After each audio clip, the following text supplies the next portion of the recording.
water was running off the mountain like Niagara Falls. Water was all over the place. My dad would gather us, and he would say a prayer. And after the storm and everything else, he would sit us down and ask why. Why was such a 100-year flood from Makuveli Valley? He made us think. Why? And his answer was, it was time to cleanse the land. We have not been good environmentalists. We have not Malama the Aina. I hate to say that. My ancestors and your ancestors, those that have grown up here, have Malama the Aina. Cared for the land. Fished only when they were allowed to fish, so that we could have more fish. There's too much. What we call hakaka. Too much. Unfortunately, even those that Malama the land have been affected. And so I just pray for them. And ask that we ask ourselves why. Why? From Ele to Waimea, we must be doing something good. We have been listening to nature. Nature is the dictator of what happens on this island. So I leave the word with you. Why? Malama Aina.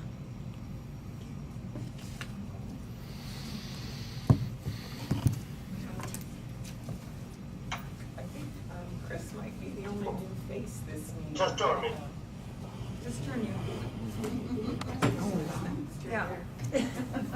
Or maybe is there a way we can just pull this? I was just gonna go around. Yeah, put it him over here so he will see everybody. Yes. Maybe put him in his seat. Yeah. Yes. Yes. Yeah. There we go. Put it in the corner, you can see everybody. Yeah? Yeah. On the corner. Getting dizzy. Yeah. There you go. Can you see everybody? No. Yes. Yeah. Here we go. Wonderful, thank you. Thank you. No, not really. Well, thank goodness He for said, technology. you can see that. He's over here. Okay. I'm okay. I'm Yeah, you're okay. Start the intro. Okay. So I'm Michael Gilovich. So I actually I'm from Oahu, and I was born and raised back in USSR a long time ago. I immigrated to the United States, and I graduated from the two law schools, one in Belarus, one in Hawaii, and we're doing with Jay. We initiated kind of our project back in 2009, and we learned that a lot of efforts were put together as a matter of fact to rebuild the fort. And I'm still with Jay trying to do this, pursue this, and push this project as soon as possible and as hard as possible.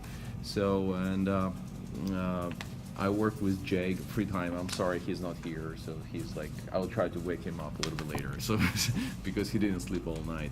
And we are trying to kind of like work on this and project and just like do as much as we can just to make it happen. Hi, good morning. So I'm with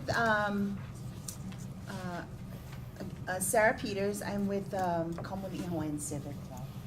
And I'm here because, of course, our club is named after our king. And I want to be able to understand and learn what's happening and be a voice for our community also. So that's my purpose.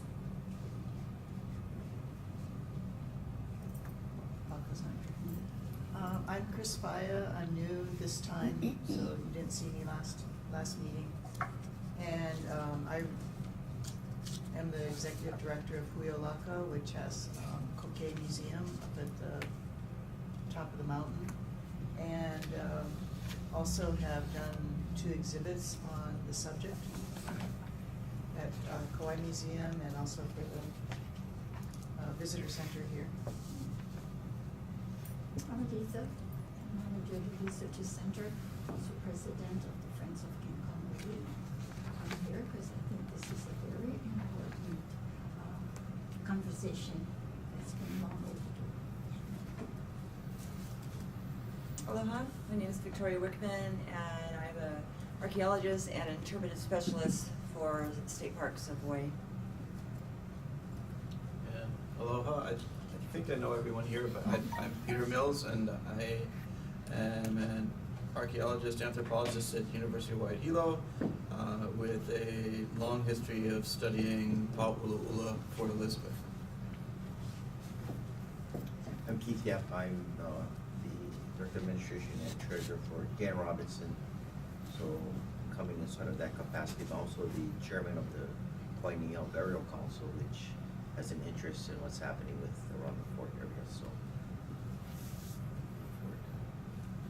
And aloha, Mark again, State Parks, and I just wanted to acknowledge everyone for your time. And you know, one thing we want to talk about today is just kind of the organization of this group and how we're going to move forward, so we can plan a little better what this means for all of us in terms of scheduling and time. But just a real quick thank you. Yeah, And introduce Lopaka and Lopaka. Alexander Stern. Yeah. Aloha, I'm Lupaka Nakahikane Bukosi, and I'm in that capacity similar to Puna as a community person for Ohanas and lineal descendants. And Alexander? Alexander, can you hear us? Yes. Okay, would you like to introduce yourself? Let me, I should introduce myself, isn't it? Yes. Well, I'm Alexander Paladin, and I'm calling from Siberia right now. It's 2 o'clock in the morning and 42 degrees outside. So I'm really glad to be here. And what should I tell about myself? The FortElizabeth.org. Yeah. Yeah. All right. Well, I know, Alexander, you said you had some exciting news. Is now the time to share that, or? Because I don't know how long you're gonna last. You're gonna fall asleep I on can't us. hear you. I'm sorry. Oh, Okay. You gotta sit back in.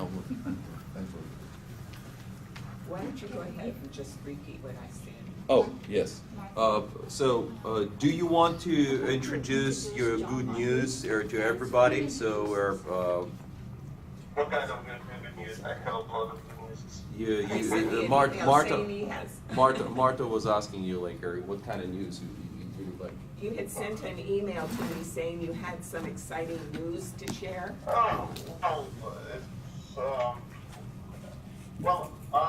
I applied for a grant to make an exhibition for Fort Elizabeth, and we won this grant, and I hope in a couple of weeks we will get some funds to make an exhibition with the model of fort.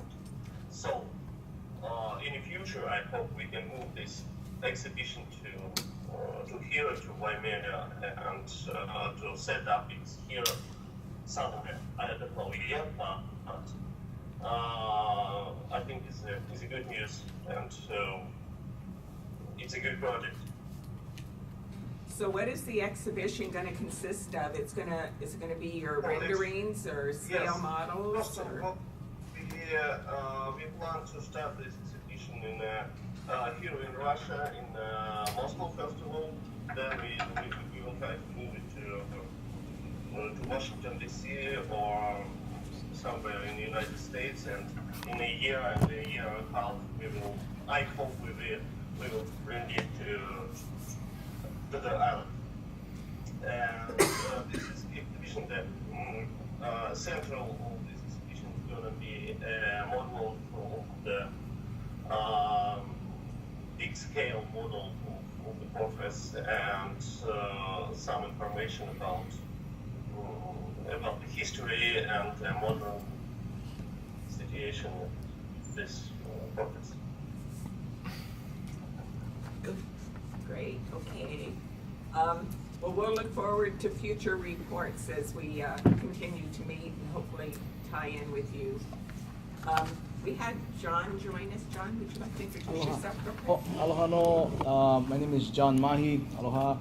I work for Alulike, but I was informed that this was taking place. I just wanted to come and gain some manao on what's happening. So I hope that's okay. Mahalo nui. Welcome. Folks, aloha. Did you sign in? Not yet. I was going to say maybe pass around so I have his contact info for future. Thank you. He's too busy singing all over the world.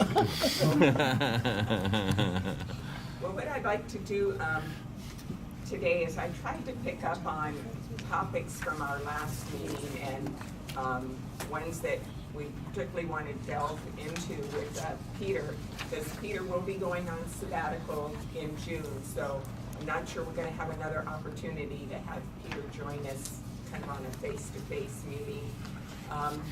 But real quickly, I did want to also touch on the first meeting, and I jotted down a few notes of what I kind of picked up on, and just wanted to see if everyone is kind of on the same page.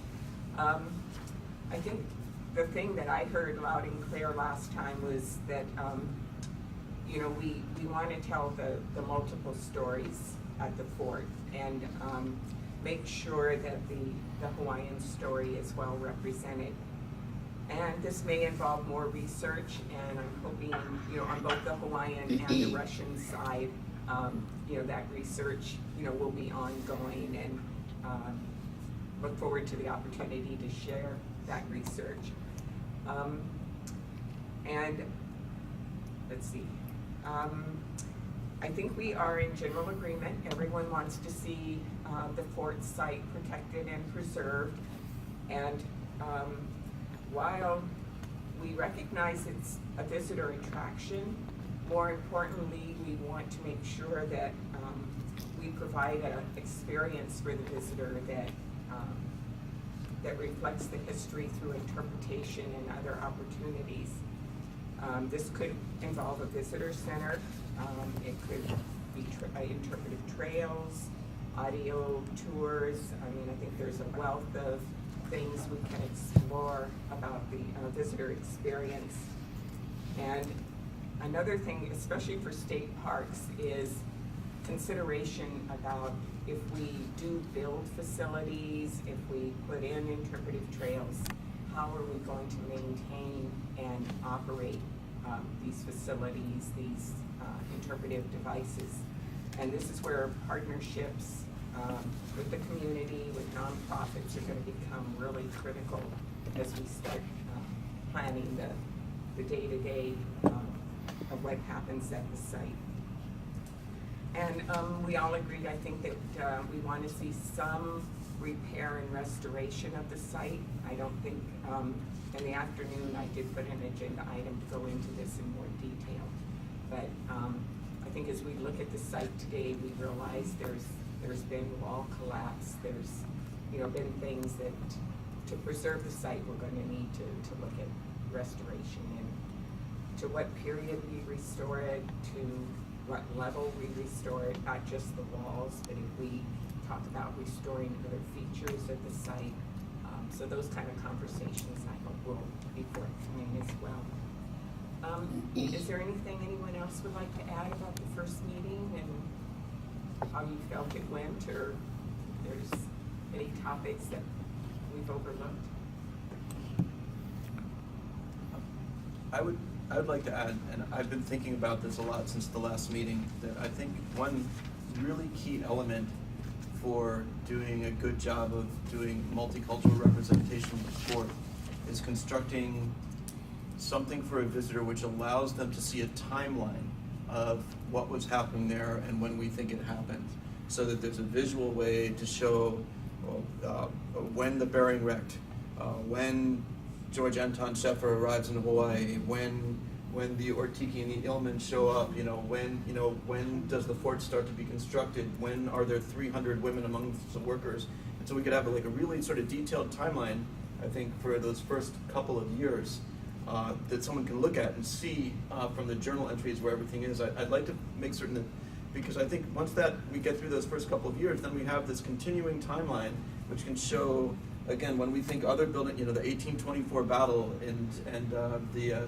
staffing with Hawaiian soldiers and its use as a prison and all these other sorts of uses that continued in that place, to give a sense on a scale of time of how much of that is actually being used as a Hawaiian fort and how much of it is there when the Russian American company was around, and sort of show all of these major episodes that are going on throughout this period of 19th century history. And I think that would be a great way to acknowledge the Russian presence and the Russian sorts of things that are going on at the same time as acknowledging all of the other things. And if it's displayed in a timeline, one gets more of a sense of how long it was in use in different sorts of roles. Well, I think and we can do also that with pre-Russian boards too. too. Yeah, and pre-Russian, sure, yeah, absolutely. yeah. Like the boards, Yeah. We could use information boards, like, for instance, we talked about how when the Russians left, there were only very few structures in the fort at the time, right? Right. And so its glory was sort of after that, when it came to the amount of structures that they have. And that's kind of what we wanna, hopefully we can restore that to that glory so that people will have something to see. When they come in, they can envision that, they can see, wow, this, when it really was up and running and everybody, we can see all of that, right? But then the storyboards can say, this was one of the structures that was there when the Russians left, or something like that, you know what I mean? I do think we could build it so that we have these events that are going on, and we could have images of the fort. If Alexander, do you think you could do this, where we might have an image of what we know it was like in 1817, and another image of what we think it looked like in 1820s when the missionaries showed up, and another image, and so we can show the changing structures that we know that are there that are described in different times. Yeah, that's what I want, Yeah. I like to see that.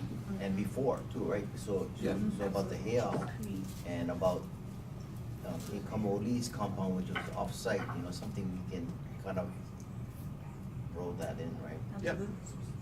And don't forget his mom and dad. Right.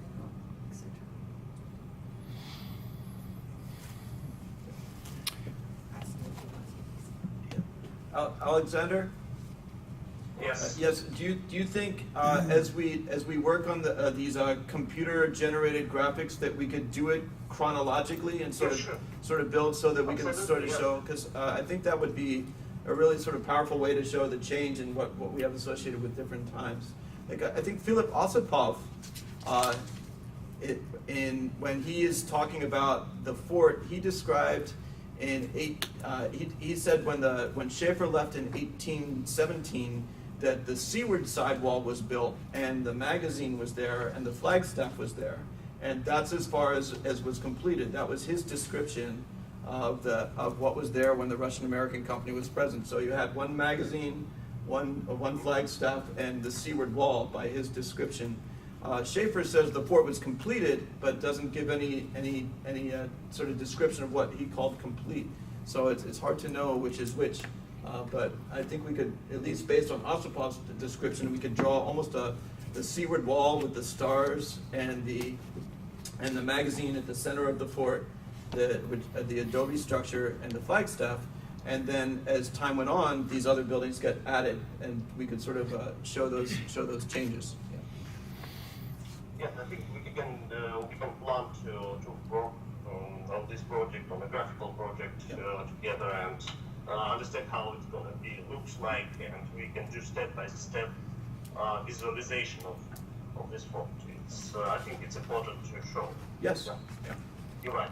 So are we talking about their pictures, just like a postage, like we have like right now on this in the fort right now, or it's going to be a digital like representation, a TV or some sort of like a. Well, I'm picturing for a visitor showing up and wanting to understand the place that there's a space there for them to look at a visual sort of calendar. Correct. And I've been working on this over the last 2 months.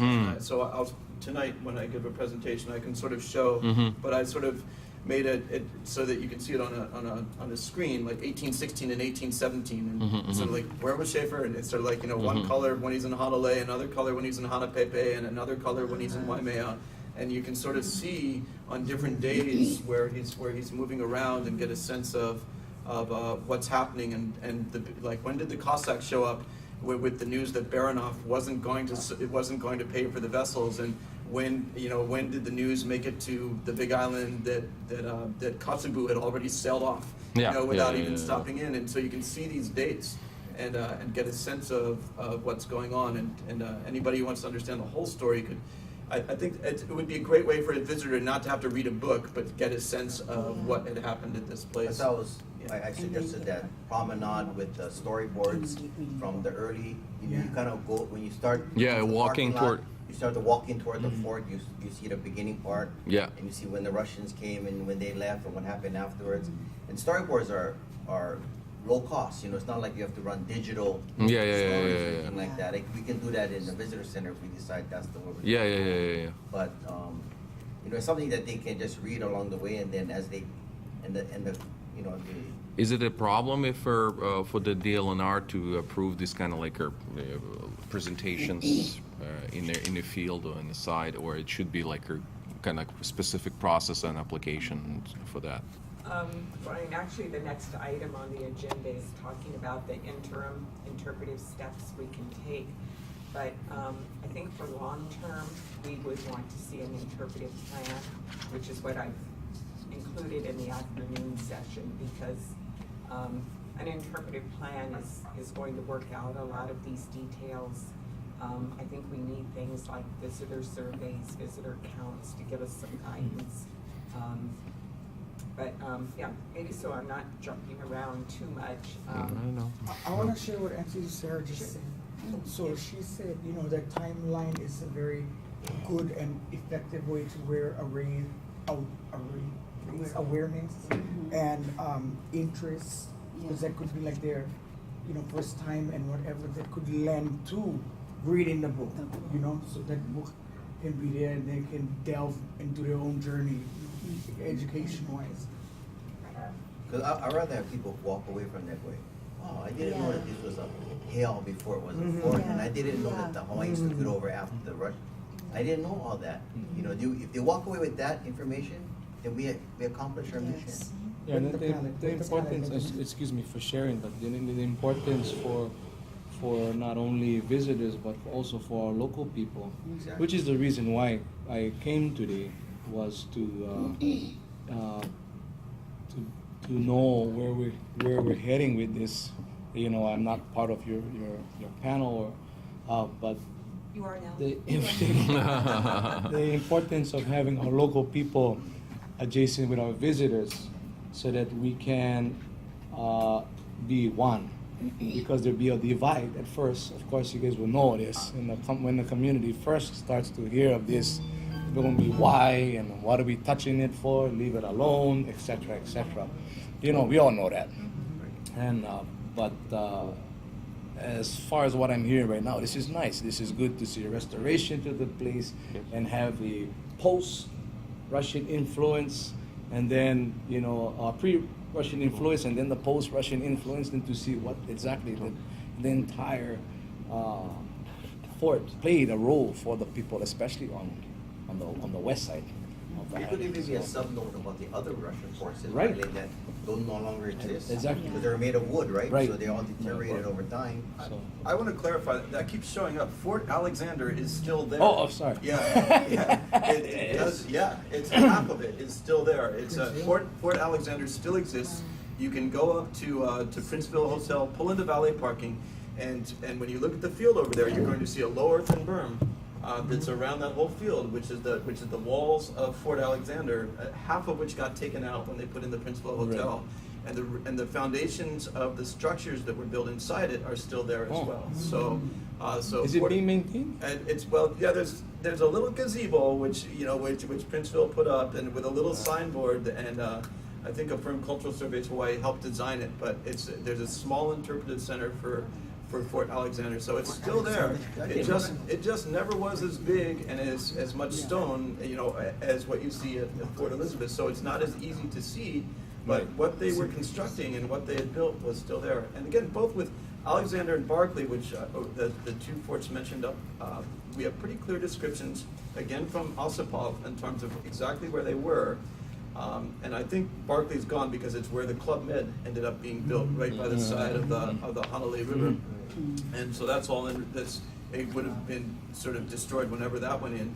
But Ossipov, they also note when the Russians were leaving, for instance, that when they went back to get their stuff, that the cannons were still on the beach at Hanalei Bay, so they'd never even moved the cannons all the way up into the fort, up in Waimea, so that they just, instead of having to go all the way up to Princeville to get the cannons out again, they just grabbed them off the beach and took off.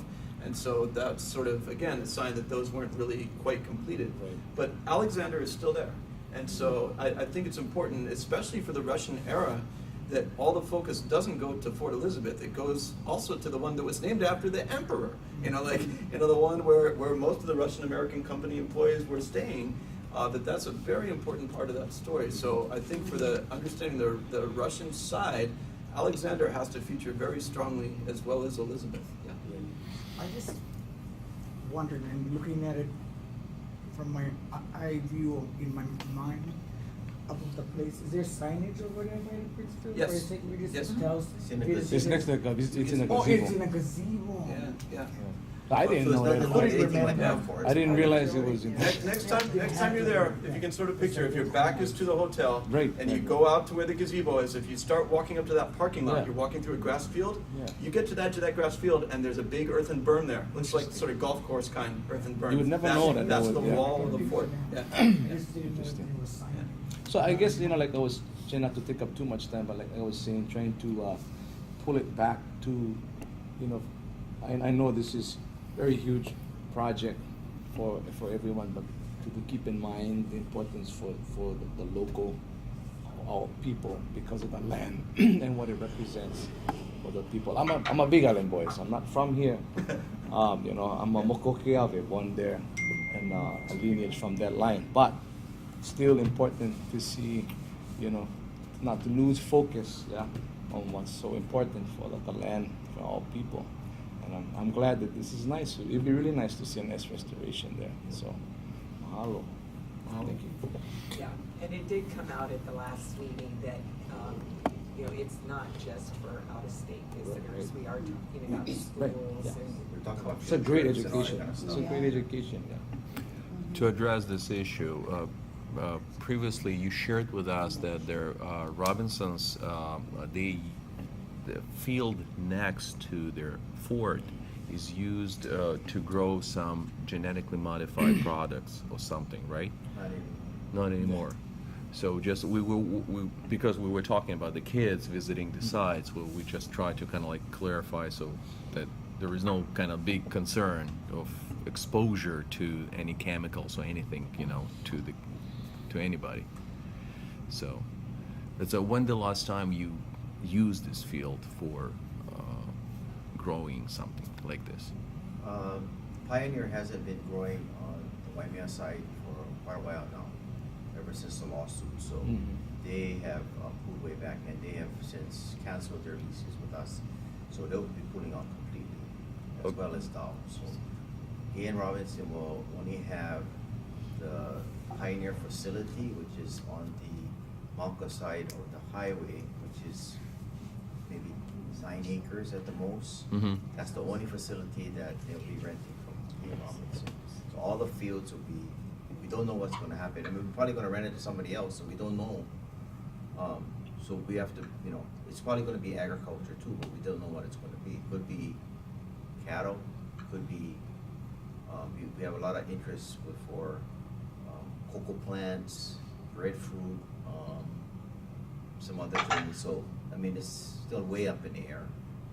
But within a couple of years, the dynamic will change completely. Mm-hmm. Mm-hmm. So it's not gonna be anything, but any agriculture will spray chemicals and fertilizer and stuff like that, so, that's why we were a little concerned about having a full-fledged visitor center and, you know, make sure that it's not designed so that it's right on that border or something like that too.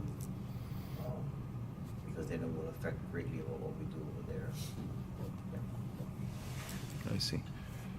So you raised very good two questions. So maybe there is some sort of solution. So for this field next to the fort, kind of like to eliminate or find a way how to use it in the future. Yes.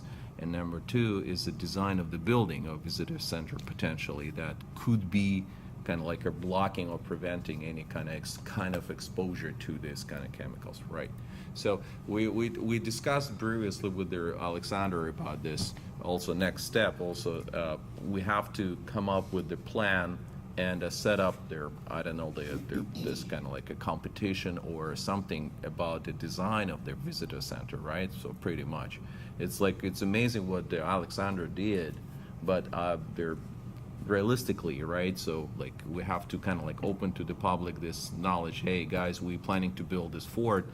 Could you like, or would you? Are you gonna do this kind of like a competition or I don't know, like or something? How it should be organized? I have no idea. It's just seriously at this moment, but we need to raise this question too. So like, publicly, or it's gonna be how it's gonna look like, right? And then.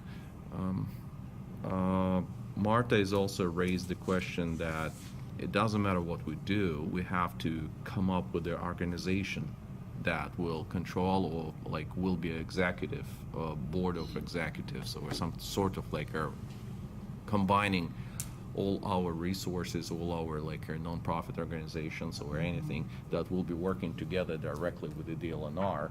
And just there, even like maybe DLNR representatives will be in this board, right?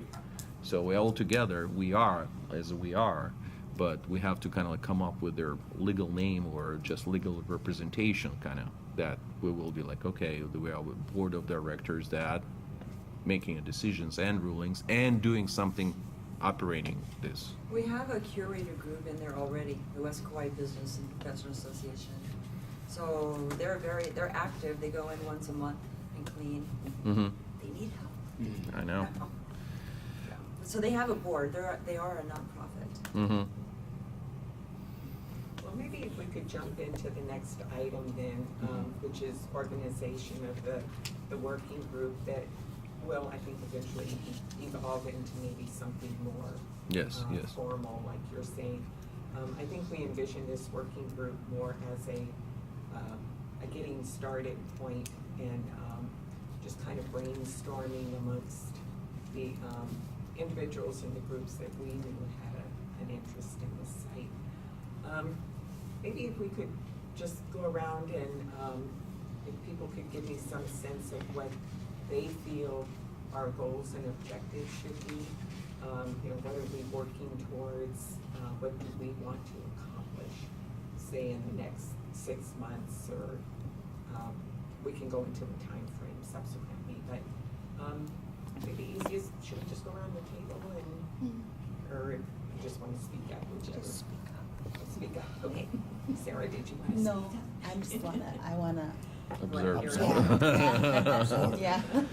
We want that job that gonna run that place. Yeah, Sarah said, we like run. Get me over to the gateway. I think first and foremost, we're gonna have to set our vision, Mm-hmm. what it's gonna look like, Mhm. because then Yeah. without that, then just There's nothing to present. nothing to try to figure out, right? Yeah. And then,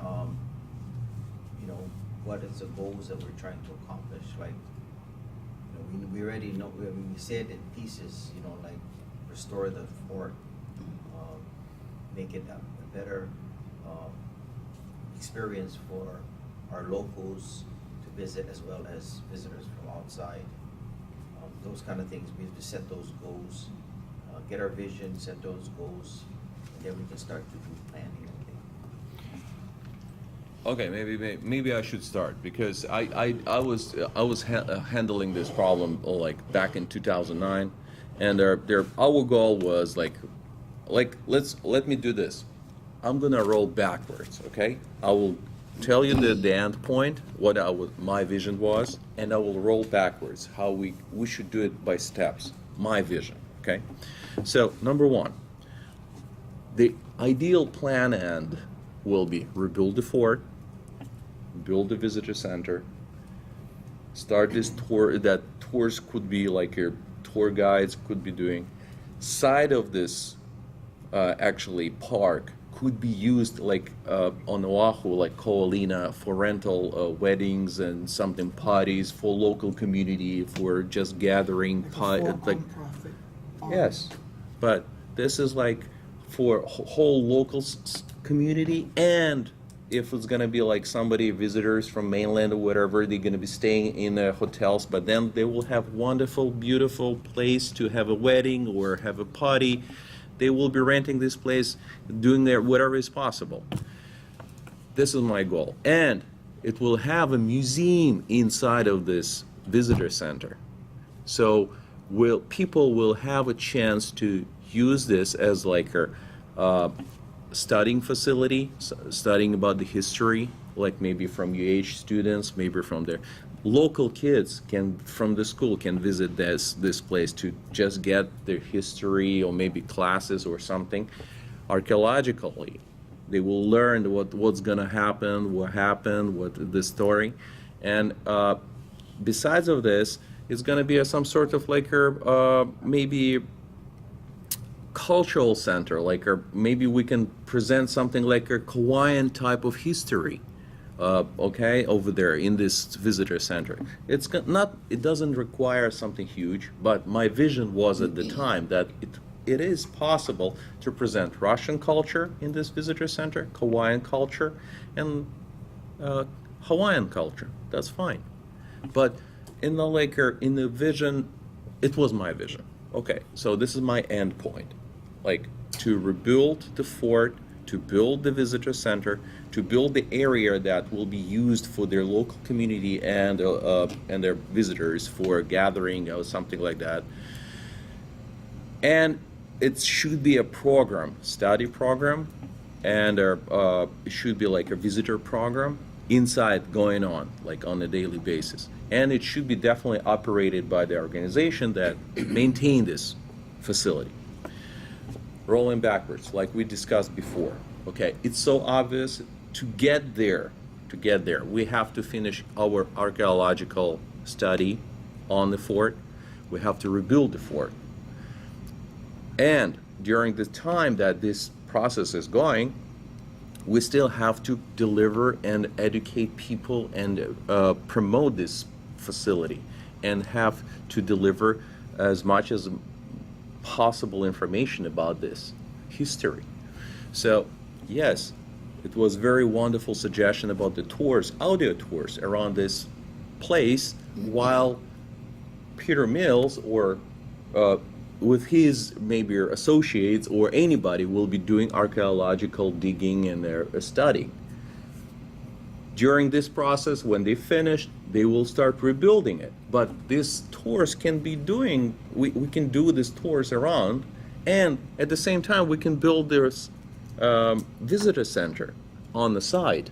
It's not going to interrupt, I believe, archaeological studies, right? Yeah, I can say in 1993 and 1994, I think our estimate was that we, in our field schools that we ran then, excavated, if you use that term, about 1/1000th of the interior space there. And that took 2 summers of a whole bunch of work to go that far. And my concern with restoration is realizing that we don't damage or hurt Ibi Kapuna to do anything which in the end would be sort of a regrettable kind of modification to an important cultural site.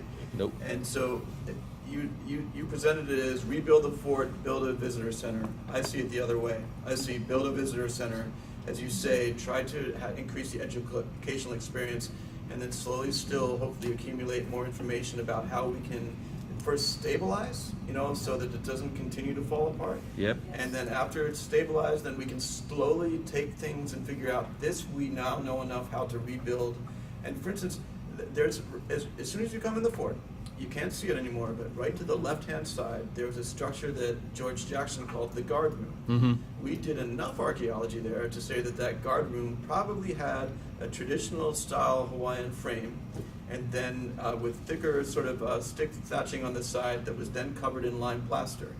We could rebuild that, but in order for that to meet architectural standards for state parks, so that people would be safe there, if an earthquake comes, there are all sorts of things that will start costing money in order to just put it together in a way that can be publicly accessible, and would require engineers, and also, it's not just gonna be like, let's throw out the new building. That's a lot of money. Yep. And that's just considering one structure, that I'm picturing as soon as you come in for what would be necessary to accurately restore it. And anyway, so I think to set a reasonable goal in my mind, I think it's about improving the interpretation, building a good visitor center, using that increased focus of school groups, Kamehamehas, whoever's coming through, to slowly justify spending the money to do more stabilization. I'm 55. I'm busy with Paniolo guys, Big Island. I don't see myself coming back and leading archaeological field schools until I'm 80 on this site. I sort of went, I was like turning 30 when I did this work here, and that was 25 years ago. And I want to stay part of this community and stay part of it. But I don't think you're going to be getting me and my field schools out there, to sort of to do this. And I'd love to see instead Kauai Community College get back to the point where there's another Pila Kikuchi back here, and have some local program that's largely driving what's happening at this place. Anyway, so just What do you think about the idea, though? I'm just thinking of how to get this done without having it to cost a lot of money. Right? Like, for instance, the structures. We're not going to allow people to go into the structure. Maybe we could just have sort of a walkway that takes them to the outside of the structure, so they can walk into the fort, but just see from the outside, what the structure looked like, as opposed to them going in the structure, which then we might have to do all of those things that you're talking about, right? I don't know. I don't know if that's feasible that way, and that way we don't have to have the same sort of standards and structural integrity that will cause it to be expensive for us. I think there are some structures that were probably grass thatch, and the engineering and architectural rules for like doing traditional Native Hawaiian hale restoration will allow those kinds of structures to be built easily. It's when you start getting the lime plaster and the stone and the coral and all the other things there that it starts to be more of a difficult thing, I think, to go through.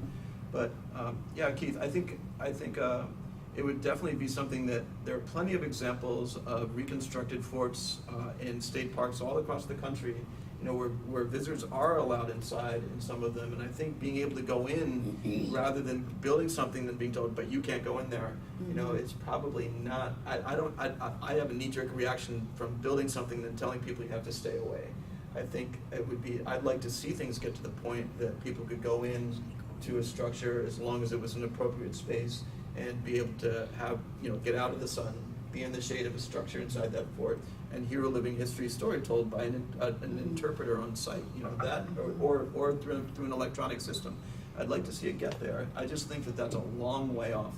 And so it's easier for me to focus on seeing how we can improve interpretation and have an interpretive program while we don't neglect the obvious need to continue to stabilize something that will continue to crumble and fall down. I would like to see interpretation, stabilization, restoration. That's my three-step. Quite frankly, I don't think those structures are very big to begin with, so I can't imagine having a whole bunch of tourists kind of going through that, or even school children trying to get into a small building.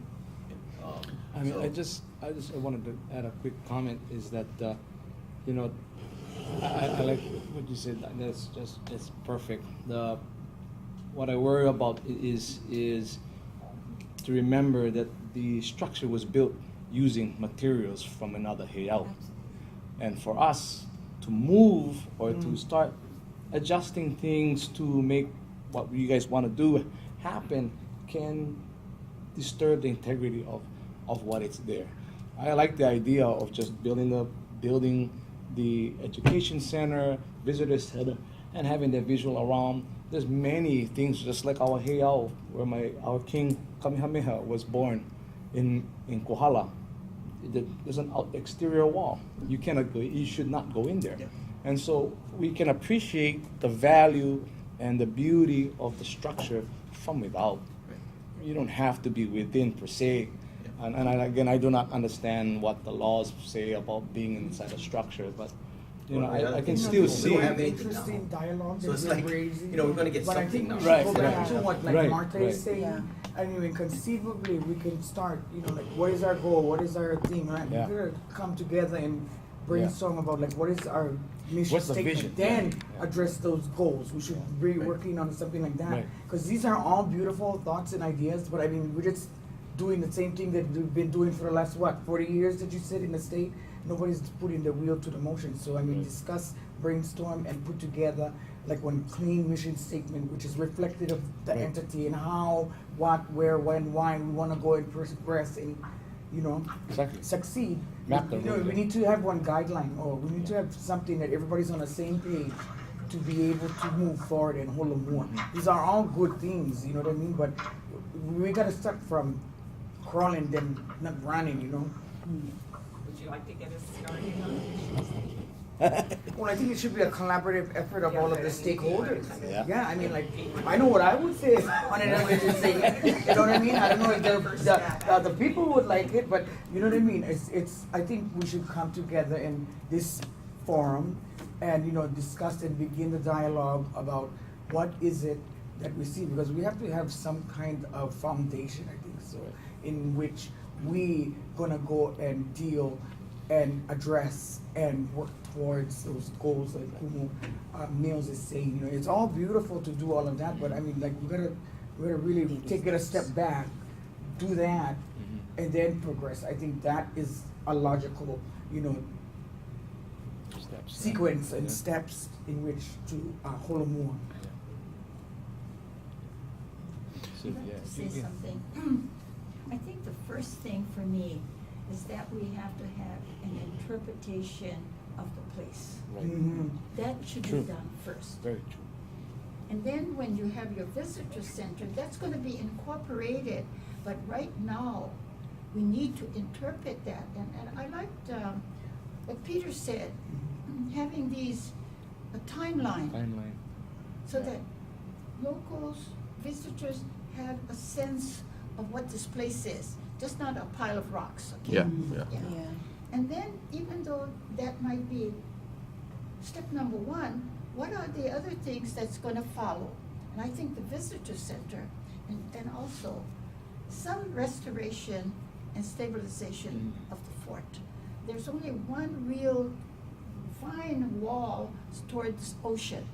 The rest has kind of crumbled down. And it's sad, people are walking on the fort. Yeah. Yeah, Seen they that walk on the myself. fort. And so somehow we need to. And discourage education is that, key. Yeah, education is key. So. So that's how I see it. You guys see on Google Earth how the Google Earth people have a Yeah. trail going right over the wall Yeah. and coming right out the other side, sort of looping around. It's just like that's. Well, people are like climbing all Yeah. over. Oh yeah, sure, All for over. sure. Yeah. We have but- signs Yeah. to stay off the rock walls.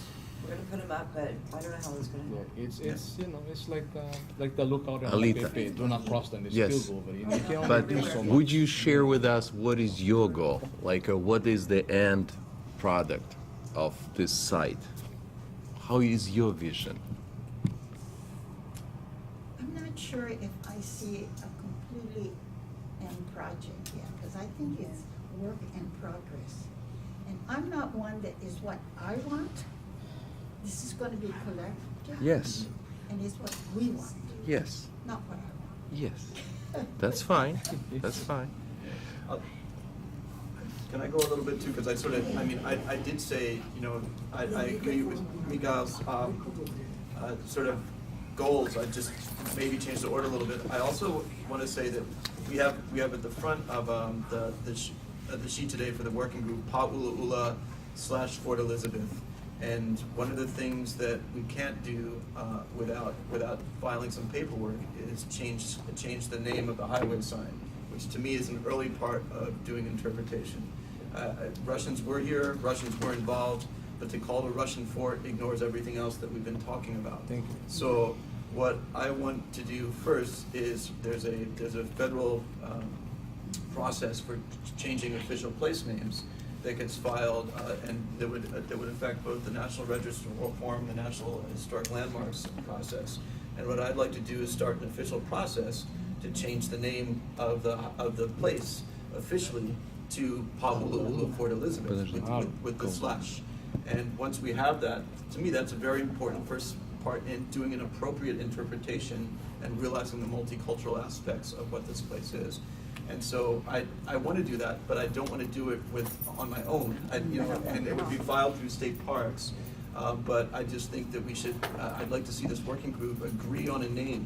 For instance, one name that was discussed was Pa'ula'ula Ohipo, which was a name I invented to try to pay attention to two different place names. Right. And I know that Angelita doesn't want that, and so I'm fine with that. I don't want to direct this at all, but if everybody agrees on the Pa'ula'ula part, then that's great. And then as far as the other part, I think Fort Elizabeth is a name that was applied. It's spelled with an S, it's spelled with a Z. Should we put it in as an S? Should we put it in as a Z? I would like to defer to someone who speaks, originally Hawaiian Russian language to begin with. Russian language says Yelizaveta. Yeah. So it's the spelling was incorrect, I would say, at the time. Okay. So it's because nobody says like Yelisaveta anymore. It's just like it was like a long time ago, and it was not correct, actually. Even my daughter's name, Elizabeth. Okay, so it's just like I know it for sure, like from my heart. Okay. Sure. Just, Yeah. okay. So, and I want to do whatever people would see as most appropriate. So, We really would love to keep a Russian Fort Elizabeth. with a Z. Z, yeah, if it's possible. And because it's very significant for Russian community to see this Russian Fort Elizabeth, because they really would like to keep it as like this. And I understand that on an emotional level. On But- an academic level, I do not understand it. I got it. So I would say that I would be happy to acknowledge the Russian part by acknowledging Schaeffer's name after a Russian emperor and calling it. If we called it Hawaiian Fort Pa'ula'ula and Russian Fort Elizabeth, that Yes. would be equal. But if we call it Pa'ula'ula Russian Fort Elizabeth, then you're assigning a Russian ownership to one part of it and not to the other part. So I think out of balance, it's better to call it Pa'ula'ula Fort Elizabeth and not have the Russian Fort Elizabeth in front of it, because that sends it out of balance and suggests that it's a Russian fort. And again, it's the sensitivity of the local people. Yeah. Because Yes. you want to gain the local respect along with educating them as Right. well. So the first step is changing the name or getting the name back to its original true name, Yes. Pa'ula'ula. Yeah. And for Wait. and Pa'ula'ula is the original name, right? well, Yes. yes. Of Yeah. this place, or they're just Ha'ole? It was like an original name of this place It's the specifically. original name of the fort. Of the fort. Oh. The fort Pa means fort. Well, Papu, Well- but Pa is an enclosure, right? So Pa can be many different things Yes. depending on how you adjacent the words. Ula we know is red, yeah. so we already know it's red for where for it's distinct for this place. But giving the name back helps to not only be pono for our people, because our people we need to understand that this is going to be a collaboration. Yeah, so you will gain a lot of respect also from our people, being that the fort is here in Hawaii. So we have to me, like I said, my personal opinion, that would be great to get the Pa'ula'ula and then with the Russian, just so that we are pono. And Yeah. if we can agree on that, I can move forward with that paperwork of pretty much right away, and we can start filing it, and I can send it to state parks, and they go and approve and state it in, turn it in, and then we can get that green and white highway sign that said Russian Fort for all the time that I've ever been here, changed to something that recognizes the multicultural aspects of the place right away. So Yeah, because from my that's first step. Yeah, from my understanding, the fort was built for Kamuli'i, so Aye. it was Kamuli'i's fort. This, The Russian fort, the real Russian forts are in Princeville. Right. That's my understanding after years of research on this place. I do recognize that George Schaefer laid out the plan for it. He laid out the design, but he and, He was a and contractor. he He was and contracted to yeah, do it. exactly. He was hired. Commonly wanted his services as an engineer. Alsopal's account also says that once the fort started going up in Honolulu was when the Hawaiians really got excited that they wanted their own sort of down here at next to Kamoli's own residential compound. And so even though the Russians were involved in designing this one, and even though the Russians were involved in signing treaties, there is zero evidence that that fort was ever garrisoned by Russians. And so even the argument that it was a Russian fort first and the Hawaiians take it away, I object to. I think that it was always Kamoli's fort from day one. And it was designed in a period when he had an alliance with Russians. And so that's an important academic difference that makes it difficult for me to agree to call it a Russian fort, because it's always been a Hawaiian fort. And even before it was that, it had more history that goes back to other heiau and to sacred landscapes. And so all of that stuff needs to tie together in a way that if the Russian community is interested in having a site to go to that was built by the Russian-American company, by the Promyshlenniks and others, Fort Alexander is it. You know, that is the place where there's still a remnant of that. And so I think it's better if we're working together as a community to recognize the differences between these two. And I think one thing that's happened is since that Fort Elizabeth is bigger and it's made out of stone and it's more impressive, that in some people's minds it has become the center of the Russian-American company operations on Kauai. And there's no evidence that that was the case. So that's the problem with calling it a Russian fort. Did the heiau have a name? We have in 1786 a clear reference to that rise being where the Ali'i were buried. You know, at some point the chiefs being buried with no place name attached to that I know of. And then we have a period when the Americans were there, where human sacrifice were performed, and then the Russians, when they were there, again supposedly 2 men were sacrificed when the Russian flag was accepted. And it was at that point that there's a reference in the Russian journals to Kamoli starting to build a heiau, but there was no name given to it at that point. My read on this at this point is, and I'm not certain this is correct, is that once he started to build that heiau, and then he realized the fortification, that the two ideas got combined. And so you end up seeing something that was a very short-lived heiau construction in 1816 that Kamoli started turning into this Russian fort. Sorry, I said it myself. turning into Pa'ula'ula, right? And so I don't have a name for that. But Pa'ula'ula is the first name we have that comes out of the mid-19th century. And again, the Kamakau name is out there. Kamakau named it Yeah. Ohipo. Yeah. And Ohipo is really a cave that is a landmark for fishing. Right. It is not the name of the Of that entire area. area. And so pa is It's an like a enclosure. gate, it's to keep out or keep in. It's there's 2 different ways of doing it. There's kepa and kapa. Kepa is like a flat surface like that, and then kapa is like a structure of which to keep out, or as exactly what it is, a wall. Right. And ula, right? But there's more deeper meaning to it, of course, why they would name it. But pretty much it is what it is. And Ula ula. in the 1800s, the pahale is a very common name for like an enclosed space Exactly. around someone's Yeah. land.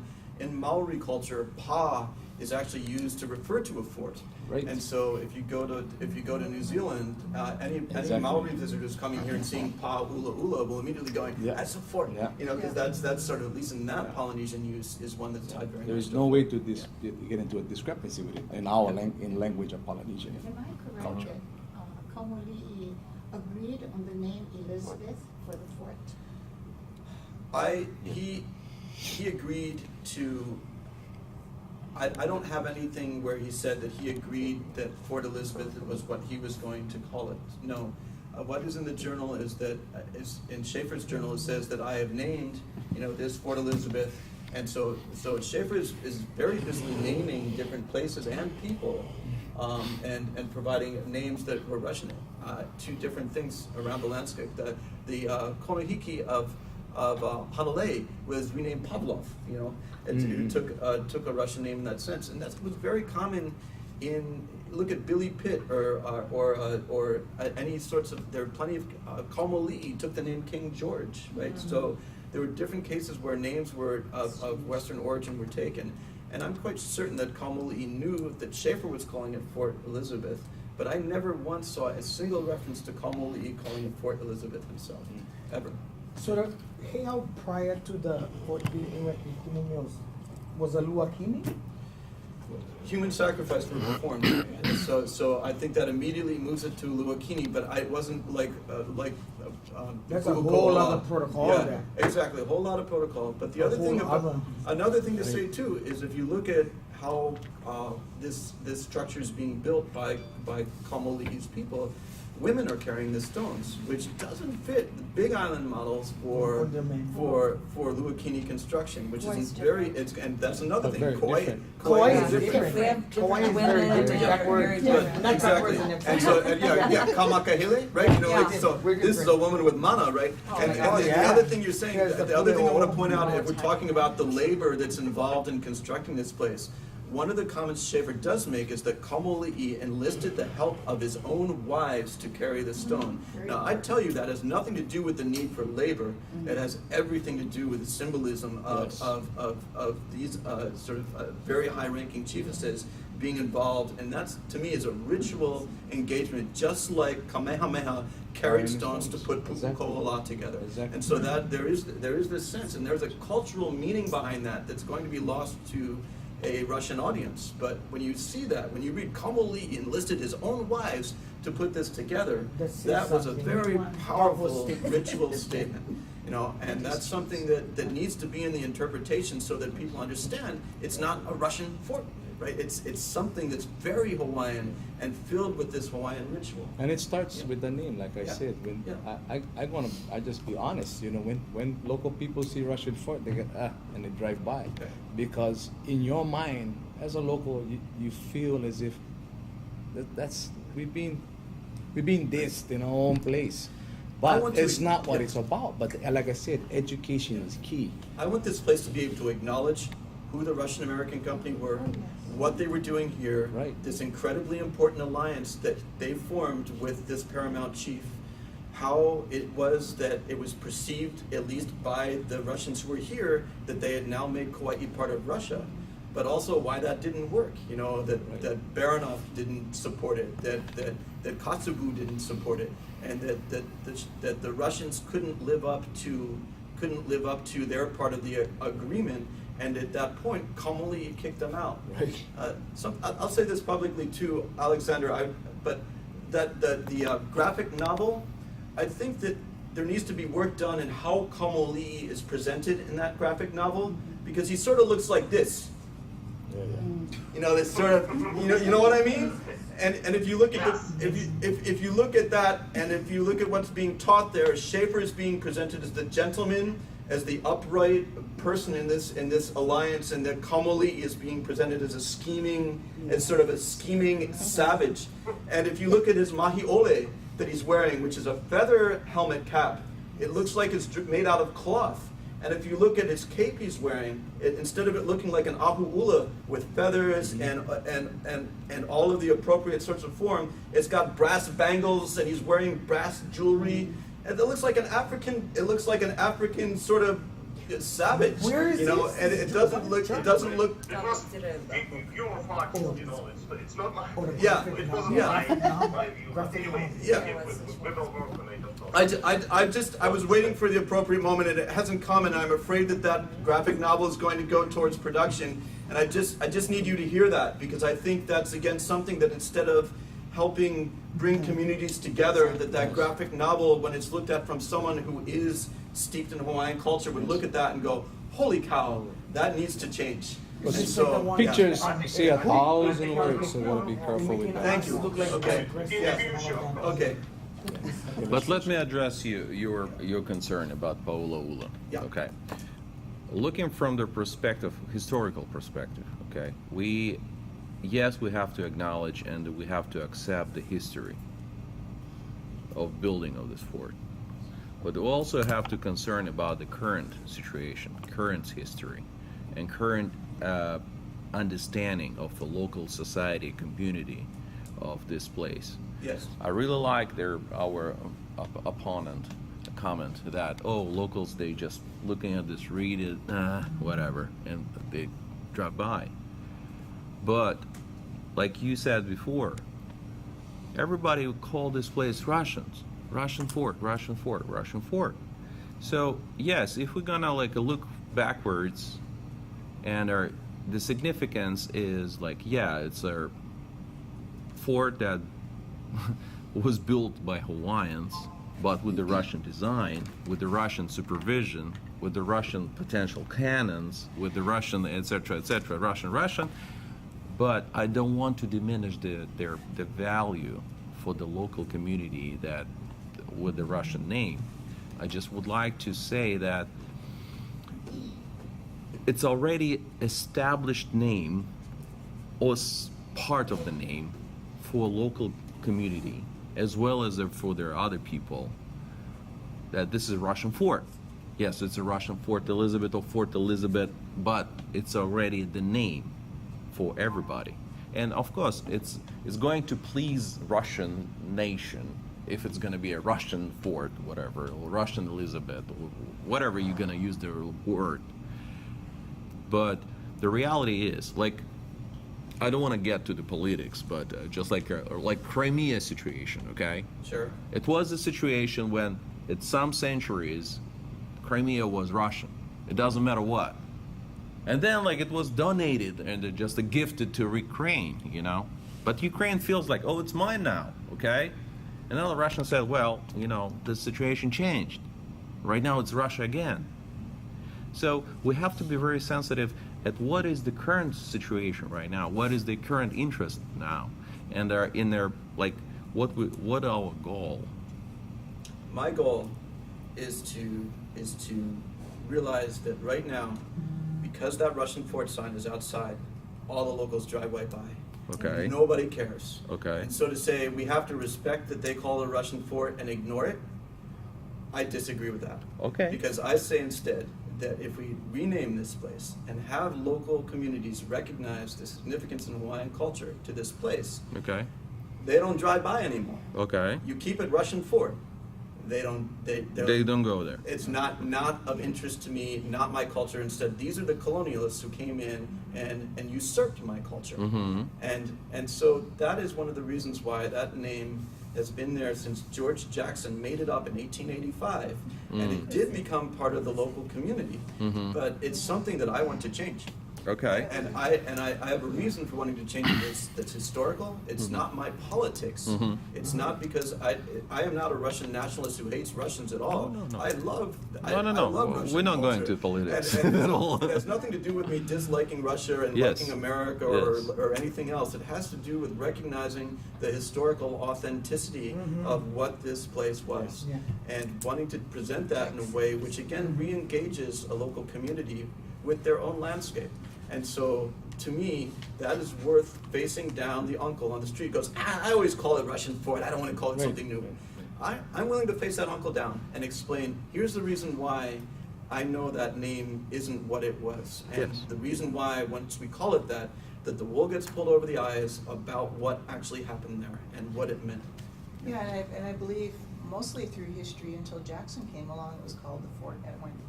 Yeah, the fort in Miami. Old Russian That's fort. was what I was told. Yeah, it was the like, fort it in didn't Miami. even have a name, it was Yeah. just the Fort Edwin. Yeah. Yeah. Here we I go. don't see a problem with using, you gotta recognize because people will come and say, Right. where's the Russian fort? Yeah. Because, Yeah. so we Because gotta it's have both, we have to have both on the evident side. that- We have to have it identified enough so that people can recognize it either way. And What about we're gonna solve this problem this way? we can do this public here, public kind of like voting or something like for everybody. Like, hey guys, what You have to about do- this I name think or you with have this to- name? Yeah, I think you have to bring that up anyway, correct? Am I right? Perspective. Yeah. Yeah. It's It not has to be even brought really up to the community renaming. first It's just before it's giving changed, back am I the correct? name, Right. the place name. Yeah, Fort It's not, Elizabeth you know, was from the a cultural name. lens. Fort Elizabeth was the name that the Russians, they didn't call it Russian Fort Elizabeth. That was 1970. That pretty Yes. much comes along in 1885 is Russian, you know, Right. it's sort of when the Russian gets put in front. And it was, Schaefer's name was Fort Elizabeth. And Yeah. I want to respect that and recognize that name and have that be on the sign. And I Right. That's really, fine. I'll stand here and argue to my last breath that the That's Russians. fine. No. Yeah. I'm not Yeah. creating problems. I'm Yeah. just trying to I say know. I don't want to close the door for other opinions on Thank this you, name. I agree. And I just would wanna like listen to other open opinions, everybody's and I'll mind. face them down. Yeah. Whatever you weigh, you From a just try. cultural lens, it's not really like renaming this place, it's giving back and reliving and reviving Yes. that. But you're giving place back name, the true which is, name you know, from our king. So, Like that. we have a procedure, right? Like official. We can publish on the news, or like, I don't know, like on the Facebook. Alex has the website and the Facebook page. We can publish and gain their information about like people maybe can vote for several or give the names like that they're thinking about this place. Yes. And just like on the next meeting, we can discuss it a little bit more, kind of like precisely, I would say this way, because my vision, your vision, and potentially your vision is a little bit maybe different from their local community or maybe other people. So I just really would like to kind of like come up with a name that will be suitable for everybody, so that nobody will object to that. I agree. I live Big Island. I live Laupohoihoi. I do not consider myself part of the Waimea community. I want to provide the historical information Yes. to the community, and I will do it with emotion and Please, and please with, do it. with fervor. But I want it to be a local community decision in association with state parks on whatever happens. You know, So, and so, yeah. No, I just wanted to share. I mean, I don't think it's just only your vision or your vision. And, you know, I think everybody's nodding their head here of having that same mana'o on where we want to move with the name. I mean, Yes. I'm not saying that we shouldn't go through a larger process of including the community, whether they're Waimea, Kekaha, Hanapepe, Kaumakani, Pakala. I mean, it really has an impact on many of us that we hold dearly, for those of us, whether we be on the west side of Kauai or the whole Mokupuni of Kauai. And so, I mean, for somebody, so I live in Hanapepe Valley, born and raised, and even as I drive by today, you know, I had those feelings that come up in me, like, okay, here we go, aloha, keep on going. But I think as I've been learning more and more about the history of the area, I mean, we've gone to other meetings and participated in Hawaiian Civic Club meetings and other community meetings where now we're being empowered with that ike to now share and say like, hey, pa'ula ula, you know, we're thinking of this and we want to do this. I've never talked about Russian Fort in that way. I mean, I'd say in my lifetime of 46 years so far, I've maybe been to the area twice in my whole lifetime.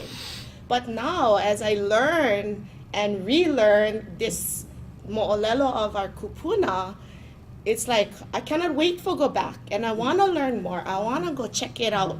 I want to be able to honor the ali'i that's buried there, the history that we come, especially as a member of Kaumoali'i Hawaiian Civic Club, and knowing that connection to our ali'i. It's like I like my whole family come. We go check them out. Let's go and bring our ho'okupu or do, you know, what is appropriate to honor our ali'i. And so to me, it's like, I can imagine the growth of aloha people will have as they learn this mo'olelo. We've never heard this mo'olelo before. We hear it in bits and pieces maybe. You know, I mean, going to Waimea High School, Ele School, they never teach us this kind of stuff. This should be one of the huaka'i that the 4th, 5th graders take instead of going to Hawaii Island. They should come and they should visit Their backyard. Pa'ulaula and all the other vahipana of our island. So I mean, you know, I think it'll just, once the Mo'olelo gets out and people start to listen and participate, they will definitely, I mean, I can tell just from the circles that we've been in that people So- will honor it. Because now we're, our convention, Association of Hawaiian Civic Clubs convention is gonna be held here on Kauai. Oh, wow. And, we're in charge of Huakai. And so that's one of them There you that go. we put. We're already we proposing put it, you that know, as on our list yeah. as one of the Huakai.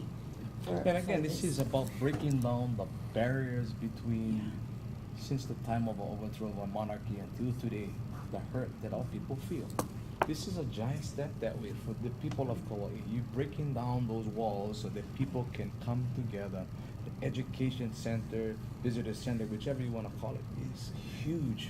It would be a great thing for our local. We're on the dawn of a new era for our young keiki to learn to not have an opposition of things that have existed before during the time of our li'i. Now they're going to be educated. They're going to understand that, oh, it's not just a fort that was just put there from the Russians or whoever. It was a joint partnership with Kamoli, with Dr. Schaefer. You know, it was a collaboration, and that's education. I didn't know that. I had to do research. I had to read. You know, and to learn. I'm a Big Island boy. You ask me about Kamoko Keawe, I'll take you all over that place. But I'm learning about where I live now. Graduated from Waimea High School. Proud to be part of this community. So I like what Yeah. Kumumio says about the authenticity. Because I know a lot of us Maupoko understand the significance in bestowing a name on something that is appropriate and Yeah. correlated. So I don't think it would be a renaming No. per se, quote unquote, but just reviving and Returning. letting that name that already existed there, that it be called and referred back to And I just that. want to go on record and Because, say I you know, agree with this. the- Ula Ula Port Elizabeth. It's a very good name. They would build these sites, you know, they had their, you know, kaula kuhi kuhi puoron, Right, and right. architect that would seek and search, and by, Right. you know, spiritual intervention, in essence, spiritual divinity, they knew where to put the structure because of the font of mana and energy that Exactly. was there in that place. So, you know what I mean? If there's a luakini, you know, on Ho'ulu'ai, or whatever kind of heiau it is, Yeah. give it back that name. Oh, yeah. I think here on Kauai, especially right now, we're having a, I don't know if I want to call it a renaissance of place names, but we're Right. bringing back the names. Yes. And, you know, we're getting rid of these names like tunnels Yeah. and, And you know, Kauai these is different leading things. the We're way. Bringing back Makua and, you know, the real names. You know, people Exactly. just need to be educated. Exactly. Because there's power in the name. And they are. They're starting to say now more and The more. Olelo is strong, there's power in the name. Yeah, this island, That's why we name our kids It's what we name them, because we want them to have the attributes. yeah. The name Pa'ula'ula is not only the fort, it was also the temple. And the temple that was converted to a fort. Okay? So that name is very appropriate. I'm willing to, I mean, I'll put Fort Elizabeth, because I think though the Russians were there in a short time, that's history. Exactly. No matter what Exactly. Cannot deny it, history, yeah. Schaefer had a lot of influence on Kamoli that he gave all of Hanalei to Schaefer. So we gotta respect that. And so out of respect, when I think it was Chris here that called my attention to the Jackson map, old Russian fort. And I think that's where it began. So let's go back, name it Pa'ula'ula / Fort Elizabeth, and spell it the way that the Russians. Exactly.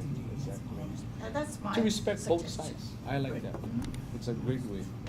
Yeah, I used an S in my book, and I'm happy to use a Z, and that's the thing, and it's a small detail, but when you go through the trouble to change your name and it shows up on the sign, you want it to be right, and so, you wanna have the kahako and the pa, you wanna have the, you know, Whether there's yeah. an accent or, you Yeah. know. Diacritical. that should be good.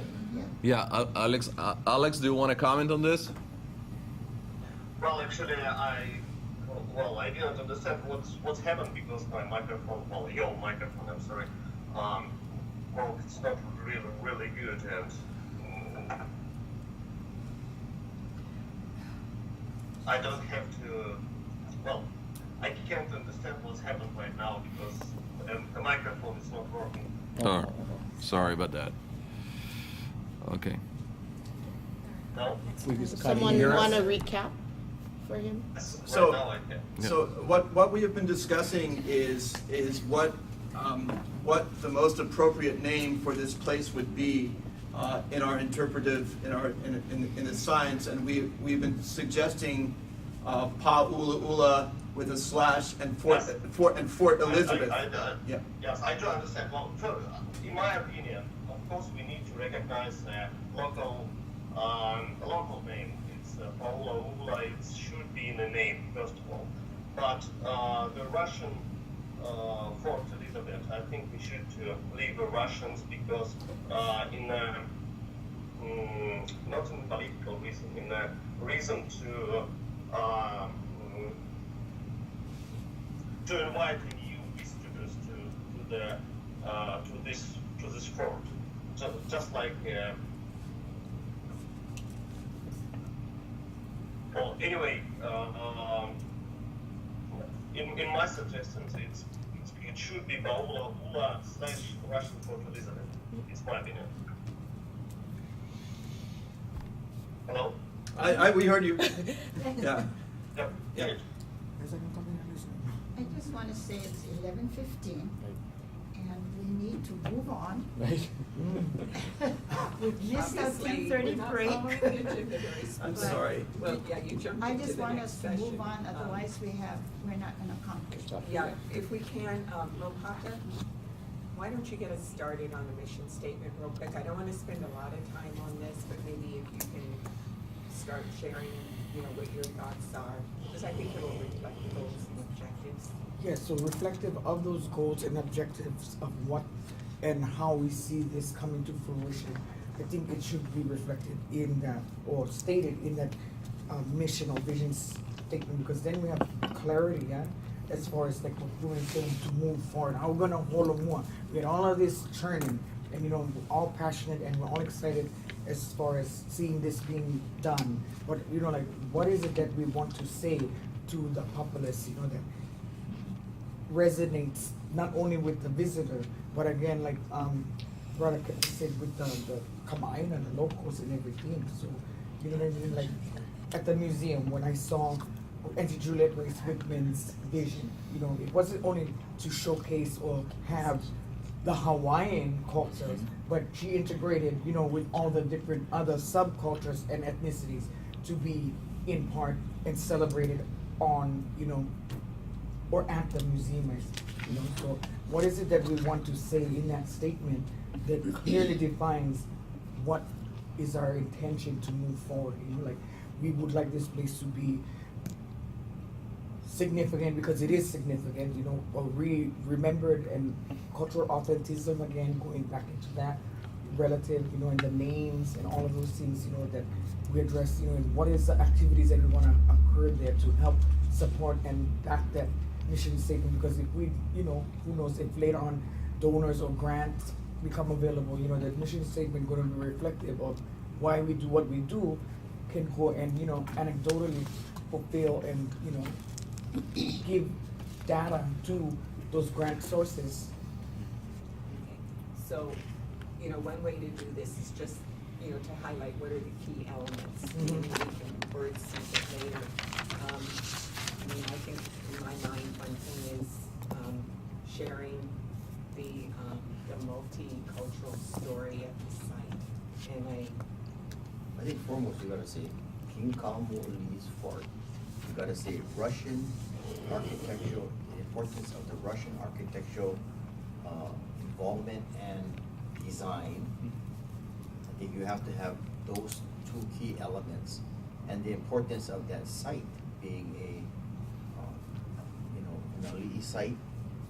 All the houses are on this side of the Waimea River. You on the other side, you wouldn't be living, right? That was Kapu on the other side. So somehow we gotta have a statement related to the importance of the site, how it related, and it was King Kalamu'uli's fort, basically, and how the Russians have they are the architects and the design for the fort. Something like that, I think, gotta be involved in the mission statement. And to educate the people, to educate visitors as well as, you know, Kama'aina, as to the importance of this historical site. And I think it should include, before the fort as well. So Kamakahele. That's why I say, that's why I'm kind of centering more on the site itself, rather than saying, you know, the fort. You can say Kamu'oli's is important place, you know, area. You can say, I don't know how we're gonna start that off, but I'm just, I got pieces, not really the. So, Martha, getting back to what you asked, do you think conceivably, like, to begin and say something like, to raise awareness of this sacred place that existed, you know, pre-contact to Kamoli'i, and then the history and the importance of the Russian involvement and things like that, to clearly give, like Romeo said, that authentism of authentic story that Mo'olelo, like Puna is saying, because Puna is like one real Puna. She's like a well and a spring of knowledge. So she gotta know what that place had, what they did. Like the cave is the name that she talked about. And not too many people know that, you know what I mean? So like in that moving forward in that vision, what do we want to see and envision for not only the community, but those people that come from afar too? I think it has to recognize, and it has to educate. Within the statement. To recognize and educate the importance of this significant site. Something of that nature, right? You know, that was revered by King Kamoli'i, and how this area evolved, right, into the Hawaiian fort as designed by the Russian Schaefer, right? And you know, somehow weave that into.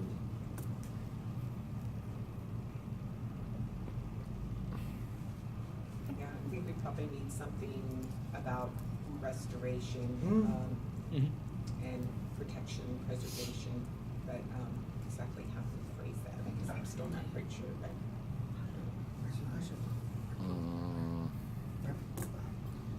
Perpetuation.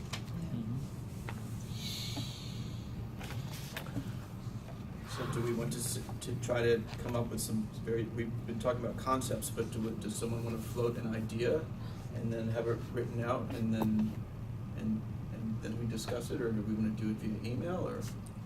Normally we do mission statements, you don't ask everybody, okay, think of a mission statement right now. Yeah.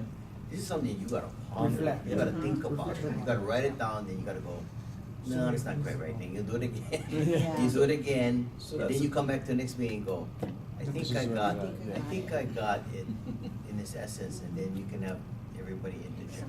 And I need to see it written out, I think, and so I think it's something that would lend itself to a good round robin email exchange between now and next meetings, to sort of have things put in and maybe have a Google Docs sort of thing that we can.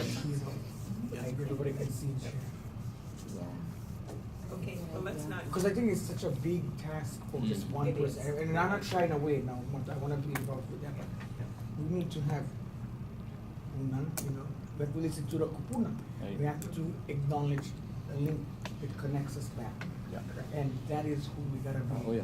really appealing with and ask those questions, like, what do you think? You know what I mean? Because And think concise, but not short, but not long, you don't want something like. Well, you want it to the point, long. effective. It- Someone so then takes it. you lose the people, No, right? so you just, so you can say it off the top of your head very easily. Mhm. Yeah. Exactly. Well, maybe that'll be everyone's homework is, you know, kind of Start. Under. You do kind that. of doing some Mhm. initial drafting. But Ideally, no, I but- really just wanted to try to see if we could find our focus and, you know, Yeah, where where's we want to be headed. I don't know how much time everyone feels they can commit to this. Right now, you know, we've had just 2 meetings and they've been a month apart. Monthly meetings, I don't know how realistic that is, or what people can commit to. Any thoughts on that? I mean, do you feel like trying to have a monthly meeting, something you could commit to quarterly meetings, more realistic. But the other thing I thought is if we don't meet frequently, the idea of subcommittees, and I think this came up a little bit last time too. You know, if there's people who are interested in specific things, like obviously, Peter is, you know, he really wants to pursue the name, which would involve changing the National Historic Landmark. I said besides the name, just updating the nomination form would be really valuable. And so maybe that's something Peter might want to create a little subcommittee to address that issue. But I just thought that might be another way if we don't meet on a real regular basis, people can still be doing things, still be researching and working. Our general feeling is if you don't have monthly meetings, you're gonna lose momentum. Yeah. You cannot do quarterly, it won't, you know, that's too long. And we have a deadline for November. Yeah, We have to, I think we have to, have monthly meetings. yeah, we have to. Because as I understood, we have to present a business plan and a plan for the fort pretty much as to get any kind of money from DLNR, right? For the next year, financial year. When is the deadline for this? Are you talking about our biennium budget?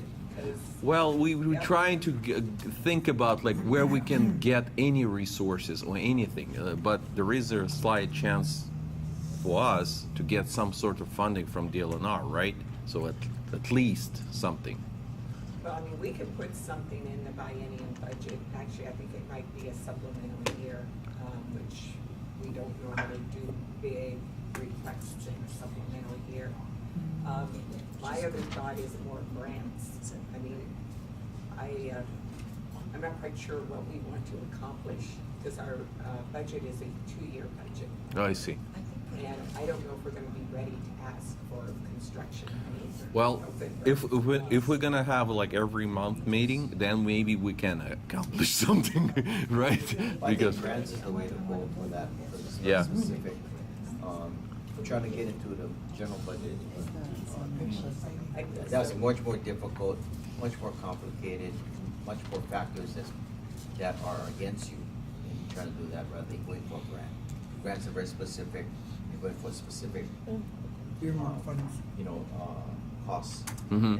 That grant is gonna, has a purpose to pay. So that's the one you wanna go for. is the grants. The state grants, you have to match it too, you know, with funds. Yeah.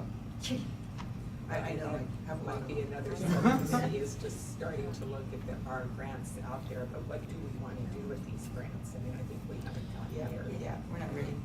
I was have gonna- a draft of a mission statement. Oh, wow. Yeah. Yeah. She's good. Okay. Well, I mean, it's something you can work on. To recognize, preserve, Now- and now- educate residents and visitors of the significance of Pa'ula/Fort Elizabeth in Waimea, Kauai. It's a nice beginning. I suggest you send that to the group, and then Yeah. we can, And or we you can can- massage back forth. Yeah. Yeah, maybe. As you meet every month, then you can go along with that. Attached to that could be the goals and Yeah, objectives, yeah, which yeah. we Between now and the next meeting, we probably can go back and forth on that, and then we have something very solid, I think, by the end, within 30 days. I was gonna say,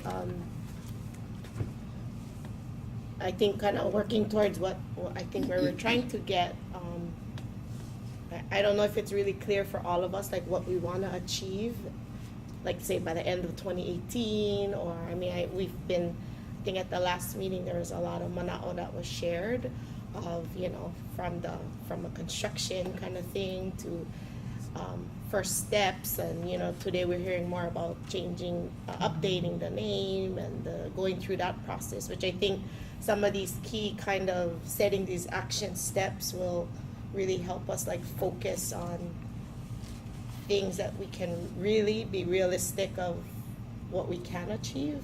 And then, I mean, that'll help us with grants, that'll help us, you know, all of that, but when we were having, say, if we go back to that discussion about the name, like I wrote here on my notes, like, how are we gonna make decisions? I mean, I don't know did we decide yet how we're gonna make decisions? Is it by vote? Is it consensus? Is it go out to the local community, get a vote there, bring them back, have another, I think that'll be also something for us to discuss, is how do we make decisions? Who gets to vote? Because right now we have had this great discussion and then we're just kind of like move on to the next thing, and I feel like it's undone. Yes. But we got to make a decision so that we can move forward with the process. If we want to do the paperwork and the paperwork will maybe, I don't know the whole process of going through the state parks to make that kind of change, but maybe it'll bring up that time where the community and general public can have input. You put them out, sunshine law, 7 whatever amount of days, people gotta submit testimony, so then that facilitates that kind of open process that is put out there. People come in, you get mana'o. I mean, so I don't know how formal or what we want to go, but I'm just saying some kind of process needs to be put in place. Well, I think this focus group is itself is a decision-making body. We need to go out and talk to our constituents and what they think. Mm-hmm. Say, what do you think about this? And then try to collectively do that. Because if we go out to the general public and say, we gotta make a huge vote, it's chaos. Yeah. It's chaos. they don't You're have the gonna have education. you're gonna have people complaining about, and they wanna come up with ideas that you have never even thought about. Right. Right, and they want to have their idea on the floor, and then so you got 400 ideas. Mhm. Instead of, collectively, we already agreed. We're close. The name is really close. Right. The name is really close. The mission statement, she got the essence of it, it's really close already. Mhm. So, you try to go out, no, it's gonna be. I'm just throwing it out there. I'm not saying that's what I want. I understand what you're saying. But how, even within us, I mean, is it gonna be by vote, or is it a majority? What is that? How many people gotta be here to make the vote? You know what I mean? Maybe it's too minute of a detail at this point, but I don't know how we're gonna move forward. Because I'm hearing a majority, but we're not, Yeah, we still have 2 other mana'o You're that's trying to being shared. formalize our decision-making process, basically, which is, we can do it many different ways. I mean, we can do Robert's Rule of Order, and we can do it that way, and just say, we have to have a vote. Yeah, because we have a lot of representation here, and ultimately, the property belongs to state parks. Yeah. And it's state parks that submits it, the name change. They don't just make it themselves. They It would go to the Board of Land and Natural And some of us wear Resources. 2 hats. But we have to Right. show we've got So community. Right, so what we're doing is we're recommending to them, basically. Mhm. That's what it is. Yeah, yeah. Our consensus was that we like this name. Right. Our consensus was like, we like this mission statement, right? So that's what we're gonna do. Mhm. But I agree, we can formalize it better, because we are talking a lot, and then we're not really sure if there was actual vote. Either a vote or not vote. I don't know, it seemed like everybody was in consensus. My computer died. Oh, I don't no. have the cord. Oh. Yeah, maybe if you could just contact them. Yeah, hold on, let me Sorry, I was looking all over the truck. They'll say, thank you, Lord. I wonder if he'd hear better if he was on like a phone. We need a Instead of the microphone. is video. what we need. But I like that idea, getting more of a formal, line of where we're going. Are we gonna move forward with that or no? Just so that we have a solid line to follow. Otherwise, we Слышно? deviate back and forth, and we're gonna share each other's Слышно? passions. Всё хорошо. Maybe since we've come up with the drafts, we'll circulate those around Yeah. and in the next meeting, we'll make a To decision. make a On a mission Yeah. and Because today is too early, I would think, to get that stimulated in your Yeah. brain, but, to go through at least get through the agenda so you guys can, feel ma'a or good and pono with that and then move forward with. What do you need about for the meeting? Well, I think we've addressed that Port Elizabeth would have a Z and not an S, which is great. I think everyone agrees, at least here, that Pa'ula'ula should be in there and without the Ohibo, and that I'm completely happy with that, even though I used Ohibo in the book to try to make certain I didn't push anybody out, but I really want to defer to Auntie Alita's Mana'o and make certain that it's an appropriate name. So again, I think that's great. And the point of contention is whether or not it's appropriate if we don't have Hawaiian in there for it being over Kamali's Fort Hawaiian Fort, why it would be appropriate to leave in Russian Fort Elizabeth, which sort of perpetuates that idea that it was ever a Russian fort. And that's really the issue. But I think that I'll talk tonight to hopefully a good chunk of the community and try to explain some of what we're trying to do here. And this issue will certainly be out there, and I think it'll help at least the local community understand why this is an issue. At the same time, I don't know if I want to be an equal voting. I mean, I've done a lot of history and everything, but I would rather that what is chosen is something that happens between state parks, the landowner, and the local community. And even though I'm sitting on here and having to be, I want to be in an advisory role rather than one who calls the shots on what happens. So that's sort of the role that I see myself in. No, I agree, and like I'm not sure if everyone heard, but the final step is to go to the Board of Land and Natural Resources for them to concur that we can change the name.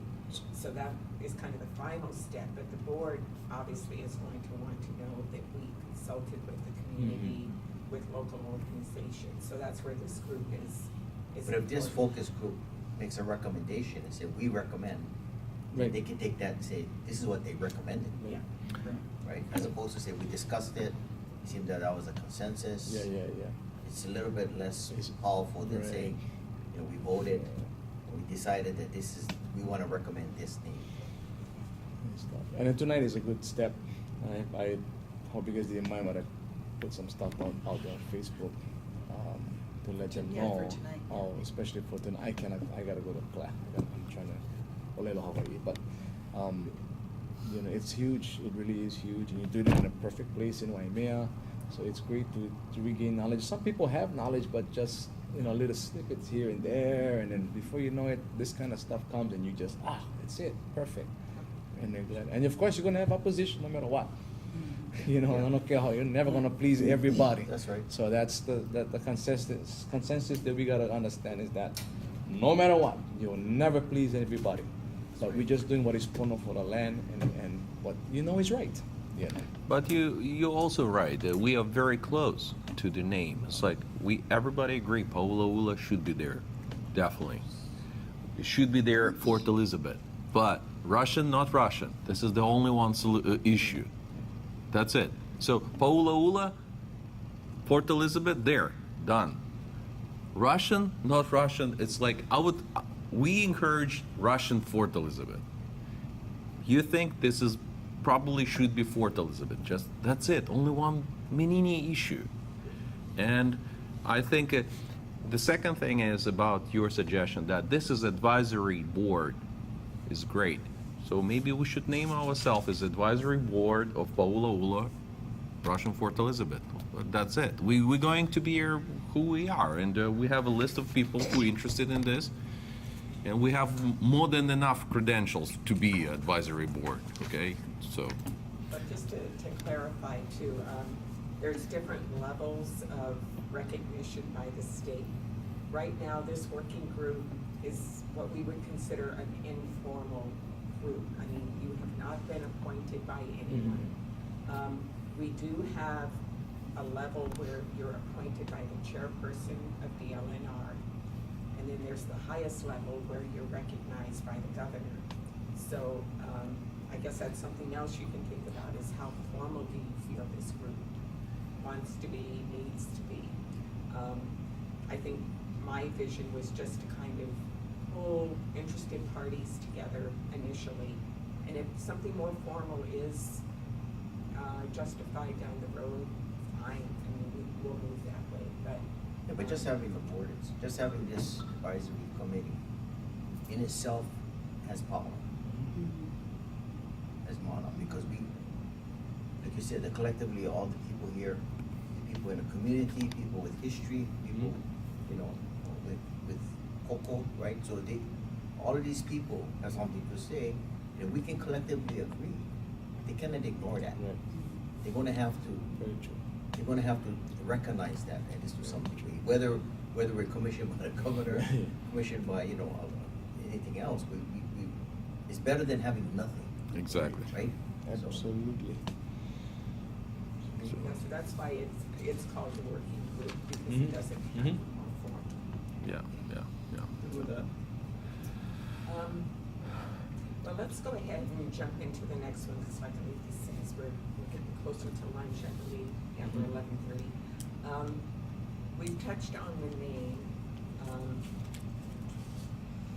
Does anyone, I mean, Peter, do you want to kind of take the lead initially? What I suggested to Peter is that before we worry too much about submitting any formal documentation to change the name, that we work on the nomination form, which updates the history and the, well, basically the history on the work that he's done. So can we ask you, I mean, is that something that's? I think Melia told me that we do name first, nomination second, or no, it's the other way? No, Okay. I think the whole nomination form has to be resubmitted. Okay. So it Right. would be. So it's all the together, name it's all and- together, name and nomination together? Yeah. Yeah, okay. Sure, and I would be glad to start working on that as a draft that we could then bring back to either the advisory board or to you guys, and to sort of take a look through. And I looked at the old nomination and what was in there, and yeah, again, 1970s, and there definitely is some language in there that I could look at, go, no, and you know, and things that can be changed in terms of how to sort of update it to try to make it more relevant. And so, yeah, so I'm happy to take the lead on that. I don't think I really need a committee to start that process. I can start it, and then what I could do is send it out to everyone here, and we can all take a look through it and see if there's anything sort of, again, very much like yeah, we could at least take a look through it, and then we could argue the devil's in the details, so to speak, to see what people want in there and what shouldn't be in there, or what not in those lines. Happy to take the lead on that. Because my other thought was, if you could pull that together, then that's a great foundation for us redoing the signboards as well. Sure. Because that's something we've talked about for years. We need to redo the signs, and Victoria and I were there yesterday, a bus pulled in, and it just was kind of embarrassing to see those signs. Just to back up a little bit for everyone in the room here, just so everyone understands, the signs that were used in the 1970s are based off of George Jackson's 1885 map.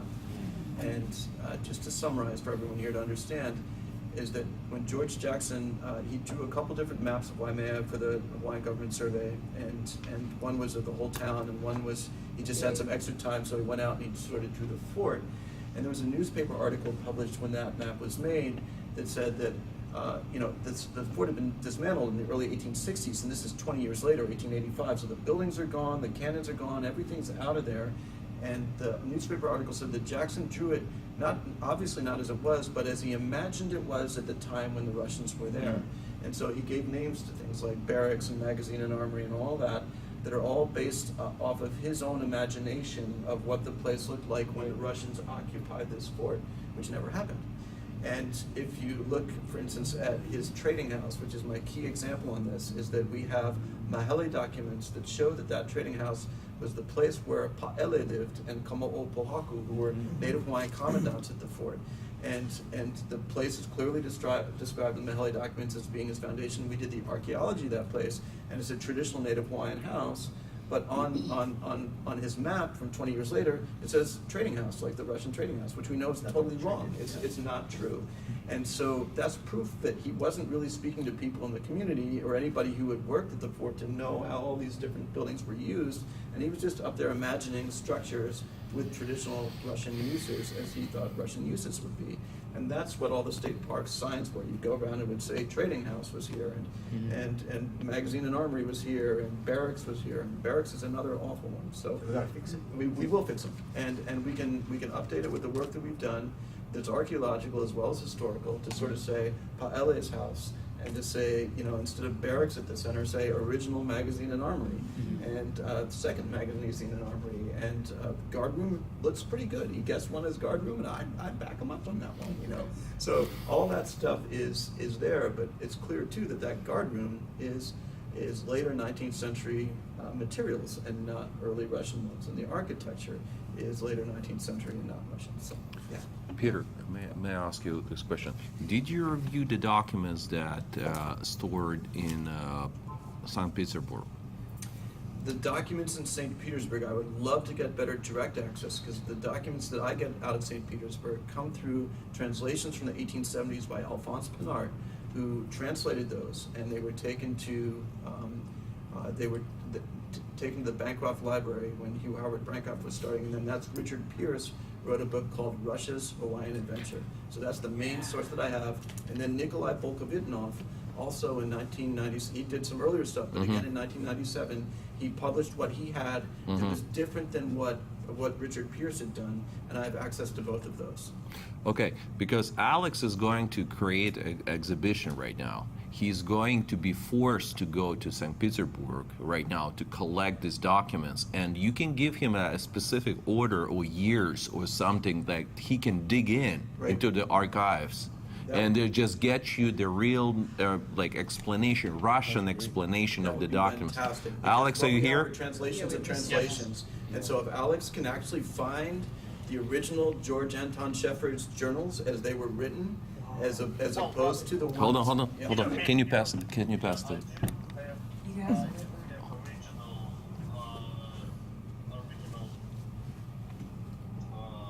Documents already, and we are working on it right now, and I think we can find all information you need.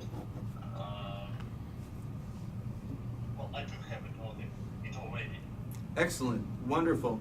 And so, yeah, because all I've been able to work off of are the English translations of the Alphonse Pinard copies and what Nikolai Bolkovitnov had pulled together. So, yes, those I think would be incredibly useful to see compared to what was compiled in the in the late 1800s, really. So, yeah, great, good. And he can actually, maybe you will find some more information about the buildings that were inside of the fort, or maybe drawings or something. Yes. So it's going to be very helpful to you, to Absolutely. So edit it. if there is anything in those documents that talk more about the buildings inside the fort than what Osipov had to say, which was that there was one magazine and armory and a flagstaff erected by the time that George Schaefer left, that would be wonderful. We know too that he had, at least what we think we know, is that there was a second-story wooden redwood building, not in the fort but outside in Waimea, and that there was a stone house that had belonged to Kaumoli'i, which was being used as the trading house outside the fort. Those are all things we know. Okay, we will, of course we will check, and Michael is right, I'm going to fly to St. Petersburg to Brooklyn, and I have an appointment over there already, and I will check everything. Excellent. Thank you. All right, and the next.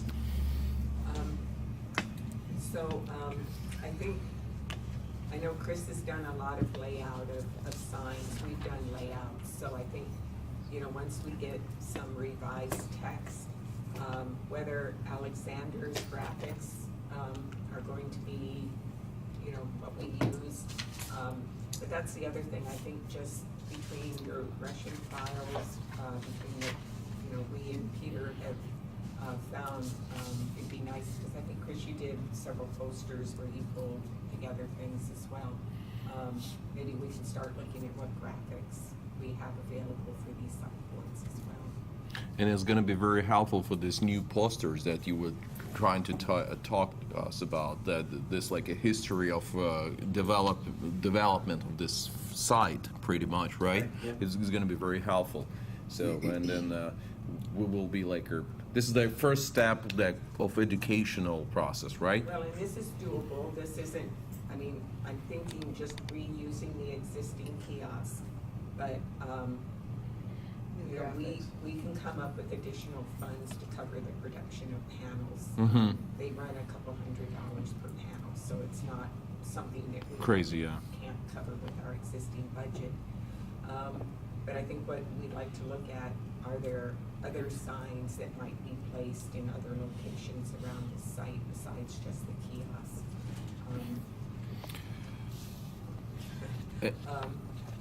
So, Let me ask you one more question. So this is the first step. It's amazing what we established and everybody agreed, right? So we just like, we feel that this is the right, proper way to go, right? So the next step after our posts and this, so what the next step you will feel that will be appropriate to do after this? well, what I've got here are what we consider interim, you know, what we can do now with the level of research we have, with the funding we have, you know, just with the capability to maintain the site. So the other things I had noted were revisiting the interpretive trail and signposts, if we want to continue that or not. What I'm hearing is perhaps there's some thinking that having people walk inside the site might not be acceptable to everyone. Maybe we need to explore that a little more. Maybe that can be a topic for further discussion. But if we don't encourage people to go into the site, what's the option? How do they view, or how do they, you know, understand what the fort consisted of? I think the signs are a good starting point, especially if we can graphically show what it looked like at different periods. My thought at the kiosk is maybe your timeline up at the top, and then, you know, break it into 4 panels or whatever, and, you know, kind of the pre-Russian, and then I don't know what graphics we might have from that early Kamoli period, pre-Russian, but it shows up what the I walls think show. there's a drawing of, I think it might be in the Bancroft Library from Vancouver. The Sykes, the Sykes drawing of a Hayal that. Well, it's like more of a profile, but yeah, you can kind of tell it's, Maybe we might be thinking about different ones, but that's cool, yeah. I mean, I have a very bad one from the internet, but I don't have a clear. We'll take a peek. Something that comes to my mind as far as developments, that we know that from Mercy Whitney's description of Kamoli'i's Kauhale was that it was between the fort and the ocean, and that it had this large semicircular 10-foot tall stone wall which surrounded the Kauhale, and that area all got bulldozed down in the sugarcane era, you know, and so anything that was out there was sort of bulldozed down. We know from the Bishop Museum work that there's one small area out there that is culturally sensitive, that had a buried house platform and some burials that were down there. But there's a large area that is right now just open and you know, between the fort and the ocean, that is pretty much just gravel and exposed and weedy. It was probably where the missionaries lived, probably where Kamoli'i's Kauhale included into, and archaeologically has been tested enough to show that it's pretty much not much left.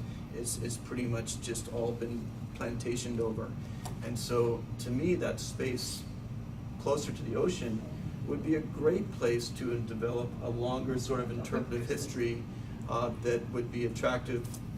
You know, getting close to the ocean would be an attractive space where you could put up sort of longer signboards or timelines, or talk about Kamoli'i and the residential complex that was out there, that would add more of a sense that it's not just, it wasn't just this fort, it was this entire sort of, this entire sort of a chiefly complex that was out there, which had the very first missionary families on Hawaii. I mean, my gosh, you know, to people who come from Christian backgrounds to come and see like where the Ruggles and the Whitneys were living, and sort of see a reconstruction of a grass thatched house out there, and have Captain Marster's house that burned down to the ground.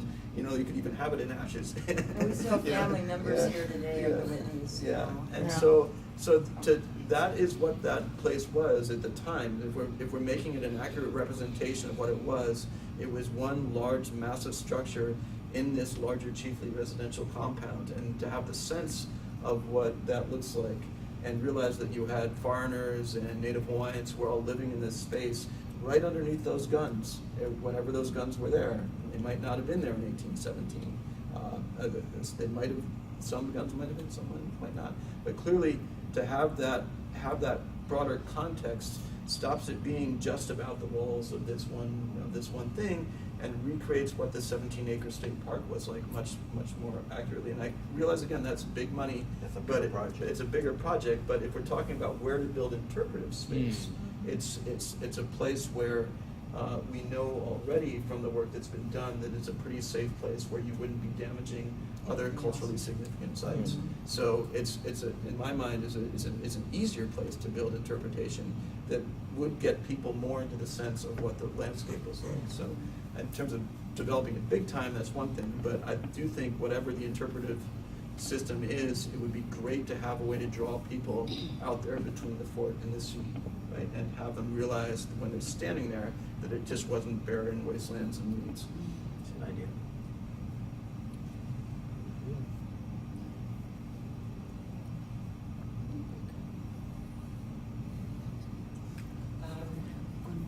The other thing I listed was updating the brochure, and I know more and more people are moving away from paper brochures to apps and other opportunities, QR codes. So, I think that just again is something that we want to maybe think a little more about how we want to approach. I think at Diamond Head, people like the takeaway of the brochure, but that may not be everyone. So I think I'd still like to do a brochure, but again, I don't want it to be on site and become litter. That's part of the problem. Right. If you just have it there and nobody's kind of handing it out and monitoring. So something for us to consider, I think, as state parks. I think nowadays most people just take a picture of what's there anyway. The I mean, signs or I don't see. I mean, I do that for myself. I don't take any paper because I'm not going to throw them away or I'm going to lose it and it might become a problem.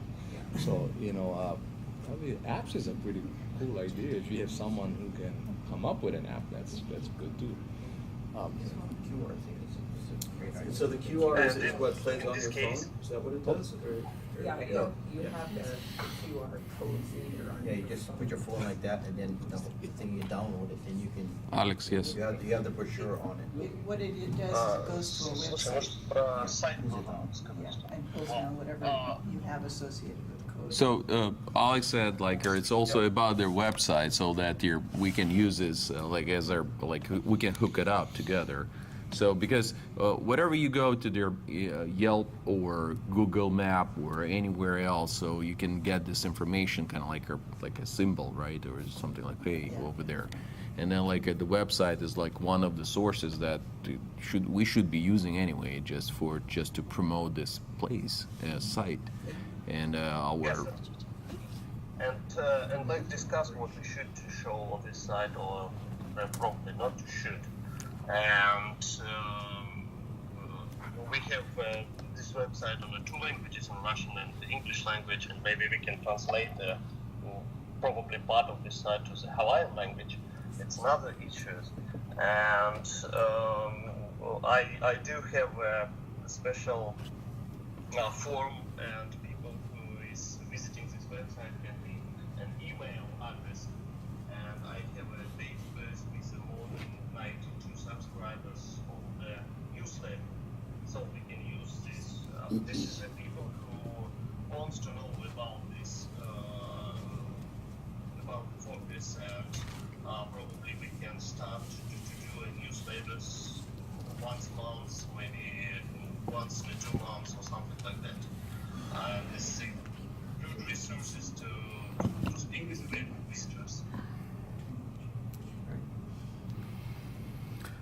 It would be fun to get someone like Alex or Mikhail to do some narration from the Russian perspective and carry over the sort of the lingering Russian accents in American, and also maybe get someone from who does Olelo Hawaii to do more from the Kamuli side, so there could be different sorts of voices being expressed, as you go from station to station, which I think would do a great job of doing something to represent the multicultural use there. So we could start to picture getting different kinds of voices to narrate on a QR system. That would be great.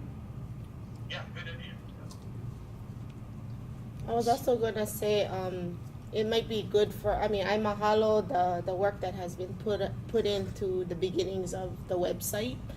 But I also know as a website designer and builder that, that it would be good, I think, to have multiple people as content contributors. Because if you only have like one person that has access to it and is that one person that's driving the content, it can be one-sided. Yeah, and so I mean, I think it's worth looking at, and one of our to-do items that everybody spends some time to look at it and make sure our messaging, whether it be on those pop-up things that we may be creating or future signage or whatever, that we use same messaging throughout. We say the same mo'olelo throughout. We use the same names. We use the same logo. But I think these are all little details that would be really good to come through the advisory group or the working group, whatever we're And called. staying tied to your mission statement. Stay tied to that. To everybody in this room, and we can work together, and probably we can do something like Google Docs document, and we'll fix all mistakes and all information and all our ideas about website, and it's gonna be very helpful for me to manage this site, because it's a huge work, and I need help. He needs help with the website, so he said he wants to create a Google document so everybody can access of our group. So because we are in the list of the emails, so we're gonna be able to edit something if something is wrong, is something like. But I think Alex, you touched the right point. So we can so to establish that we have the policy as our group, so that we going to follow the same name, the same logo. We're gonna try to keep up, and this is our kind of our advisory kind of a board, our policy, I would say. So we're gonna be trying to help because we are interested in this project, pretty much, right? Can I ask a little detailed question? What content management system are you using for the back end of the website? WordPress. Yep. Oh, awesome. Awesome. Easy to use. So I mean, it's something that if people are not used to or to building sites, I mean, once you get into the back end, it's like doing Microsoft Word. And then you click update. But when you get access, you can also delete, and then the whole thing is gone. Oh. So it's good to have some capacity building if you're not somebody to updating content and using WordPress, that you learn how to properly use it, because you can take it down by the click of a button. So there you go. Anyway, I can give different types of access, Right, subscriber, administrator, moderator. Right. Yeah. Yeah. All right. So from their perspective of Alex, do we need any kind of do you need any money for the website for any? No, you good? Not now. All right. No. All right. Because I know that and then the QR. Do we need? Because somebody has to develop this. I just try to understand how we're gonna work it out. So somebody has to draft it, right? The software. I mean, their QR. Oh well, he has something up there already. I Sure. mean, he has a lot of content up there. That's why I'm saying it would be good for all of us to spend some time. To look at it. Yeah, to look at it, and do we like what's there as we work towards working on the the mo'olelo of our content, so that it's consistent through all of our messaging. That becomes that template, for putting up just a summary or a more in-depth history, whatever. I mean, he has it already set up, so Got it. it's just updating it and making sure we all feel good with the content. Done. I forget what the URL is though. QR. No, what's the Oh, domain URL, name? yeah. What's the domain name that It's is being used? fortelizabeth.org. Org. So, that would be something to discuss too, is the domain name that is being used, right? To keep it consistent. Do we want it paulaulafortelizabeth.org? Do we want it, so this will be a part of that whole naming convention, is the domain name. You can have both too. You can have Fort Elizabeth, you can have paulaula.org. Both of them lead to one the same. common place. So you can have multiple domain names that all go to one larger whatever. Well, Because this you is want a to smart keep it move, short. I think, because not too many Russians know what does it mean, Paula. Well, not too much locals too. Yeah, exactly. It's And when like- this all went down, but you know, we they have only to know him as Russian font. But we have to preserve it now. Yeah. It's the perfect opportunity. Right back to the Get that domain name locked down. Go to website. Yeah. Yeah. So I don't mind looking into some of the specifics and helping, to find out like how much does it cost, what is the it's going to be very minimal to reserve a domain name for a year will be like 20 something bucks, so it's very affordable. And so I can pull some of that information to share back at the next meeting, and at least looking if it's available and all of that. Yes, paulaula.org is available right now. I'm looking. Yeah, I would Right hope now, so. and it's- Yeah. Yeah, so he said paulaula.org is available. Yeah, I believe even the internet doesn't know what does it mean. So not too many places will come up with Paula. I'm register this name right now. Okay, book it. Yeah, he's gonna block it. But, See how good you? because the thing you gotta watch is that, I'm sure it's just gonna be the PAULA, ULA and stuff. Yeah, like that. not gonna have none of the Taco. Okinawa. Everybody will like, how come put Just straight. Yeah. They're gonna be like, oh, Because that's one of the stories, is you have to explain the name. exactly. Yeah. Okay. Way back to Name. kind of down here. One of our little things that we wanted to cite. Yes. All right. Next. Okay, well, it's noon. Shall we take a break and, same thing as last time, if you'd like to run out and get some lunch, or there's plenty of food over here, if you just wanna hang around and. I will have to leave because I get my kupuna at site, so. Thank you for your manal. Thank you. Yay. I Thank you. left Come my, next time. I will. Do we know when a projected date is for the next meeting, or we have no idea? You put your email on top of it. Yeah. Get you on the list. That is a topic for discussion, so, maybe before John leaves. Sorry. I will be on vacation for, a good part of May. Do you wanna What set is our? that vacation? I know.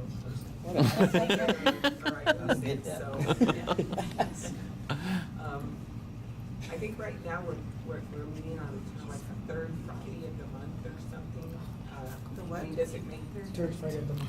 I mean, something like, do you wanna set a time kind of like that, so that there's a little more consistency in terms of how we set the dates, or does it matter? Well, I know Chris But what is commented Kumu Friday meals is her day scheduled off, too? but, Kumu Meal's gotta come from Big Island too. well, the and thing it's is, gotta he's come gonna from be Honolulu. leaving Yeah, in June, I'm taking so. off in June, so I'm gonna miss a lot of stuff. Yeah, I'll be on mainland for a while. Emails. I'm all email. Email the notes. But We can always. when is better for you? Like, let's do it. At least last meeting. We're not gonna leave, right? I'm sorry, Kitchen. Yeah, I'm still around. I'm still emailed. I'm going to the mainland, and so in no time, I don't think I'm gonna be driving across the country with my family. So I don't think I'm gonna be Skyping, for that sort of trip. Well, we'll do it better next but- time. Don't worry. Yeah, you guys can carry on without me. I mean, like I said, most of what I know about this is in my book, that I sent out, and there's a little more stuff that I can add. I'm super excited if Alex can turn up more stuff that's going to help figure out some details that no one's ever pulled together. And again, I want to just acknowledge, I don't think without Mikhail and without Alex, we wouldn't all be in this room. Thank you. The Gentlemen. the Yeah. force behind getting this started is these guys. I just think that our goal here as a community and as a historian who's worked on it from maybe a different perspective than was coming out of the Russian archives, is that there's more to this place, and how do we represent that fairly as we go about investing in it. So, yeah, I trust everybody here, and I don't need to be at the middle of this.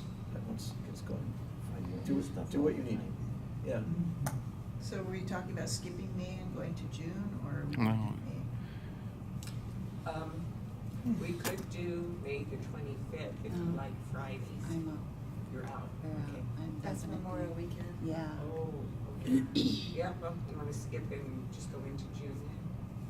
Weekend, what is that weekend? June 1st, you're talking about? Or which? So Memorial Day is the 28th, is that it? And June 15th is the third Friday. June 15th.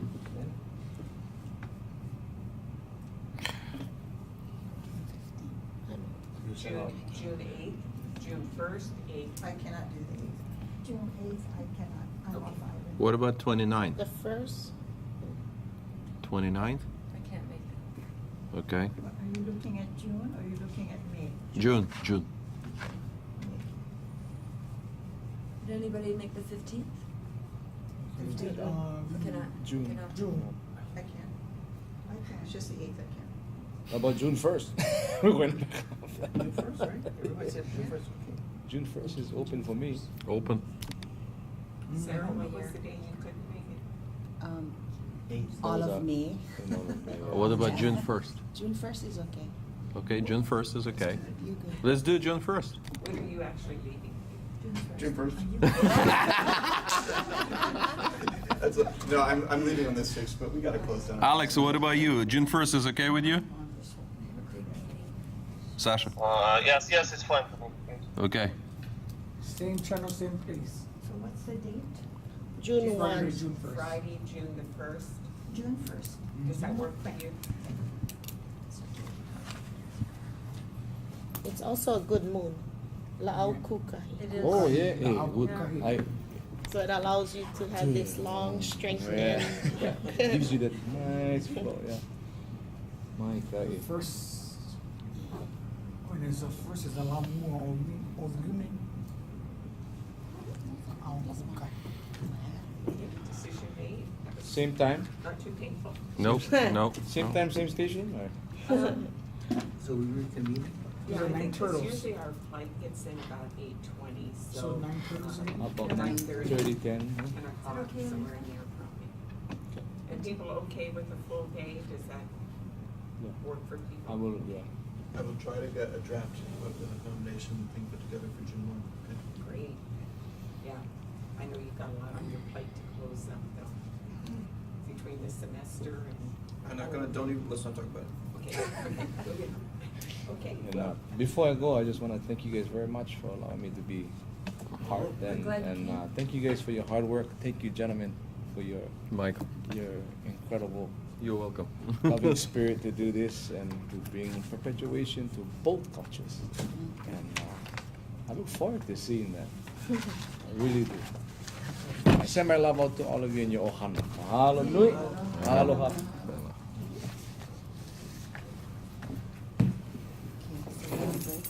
I started. Break. You started already.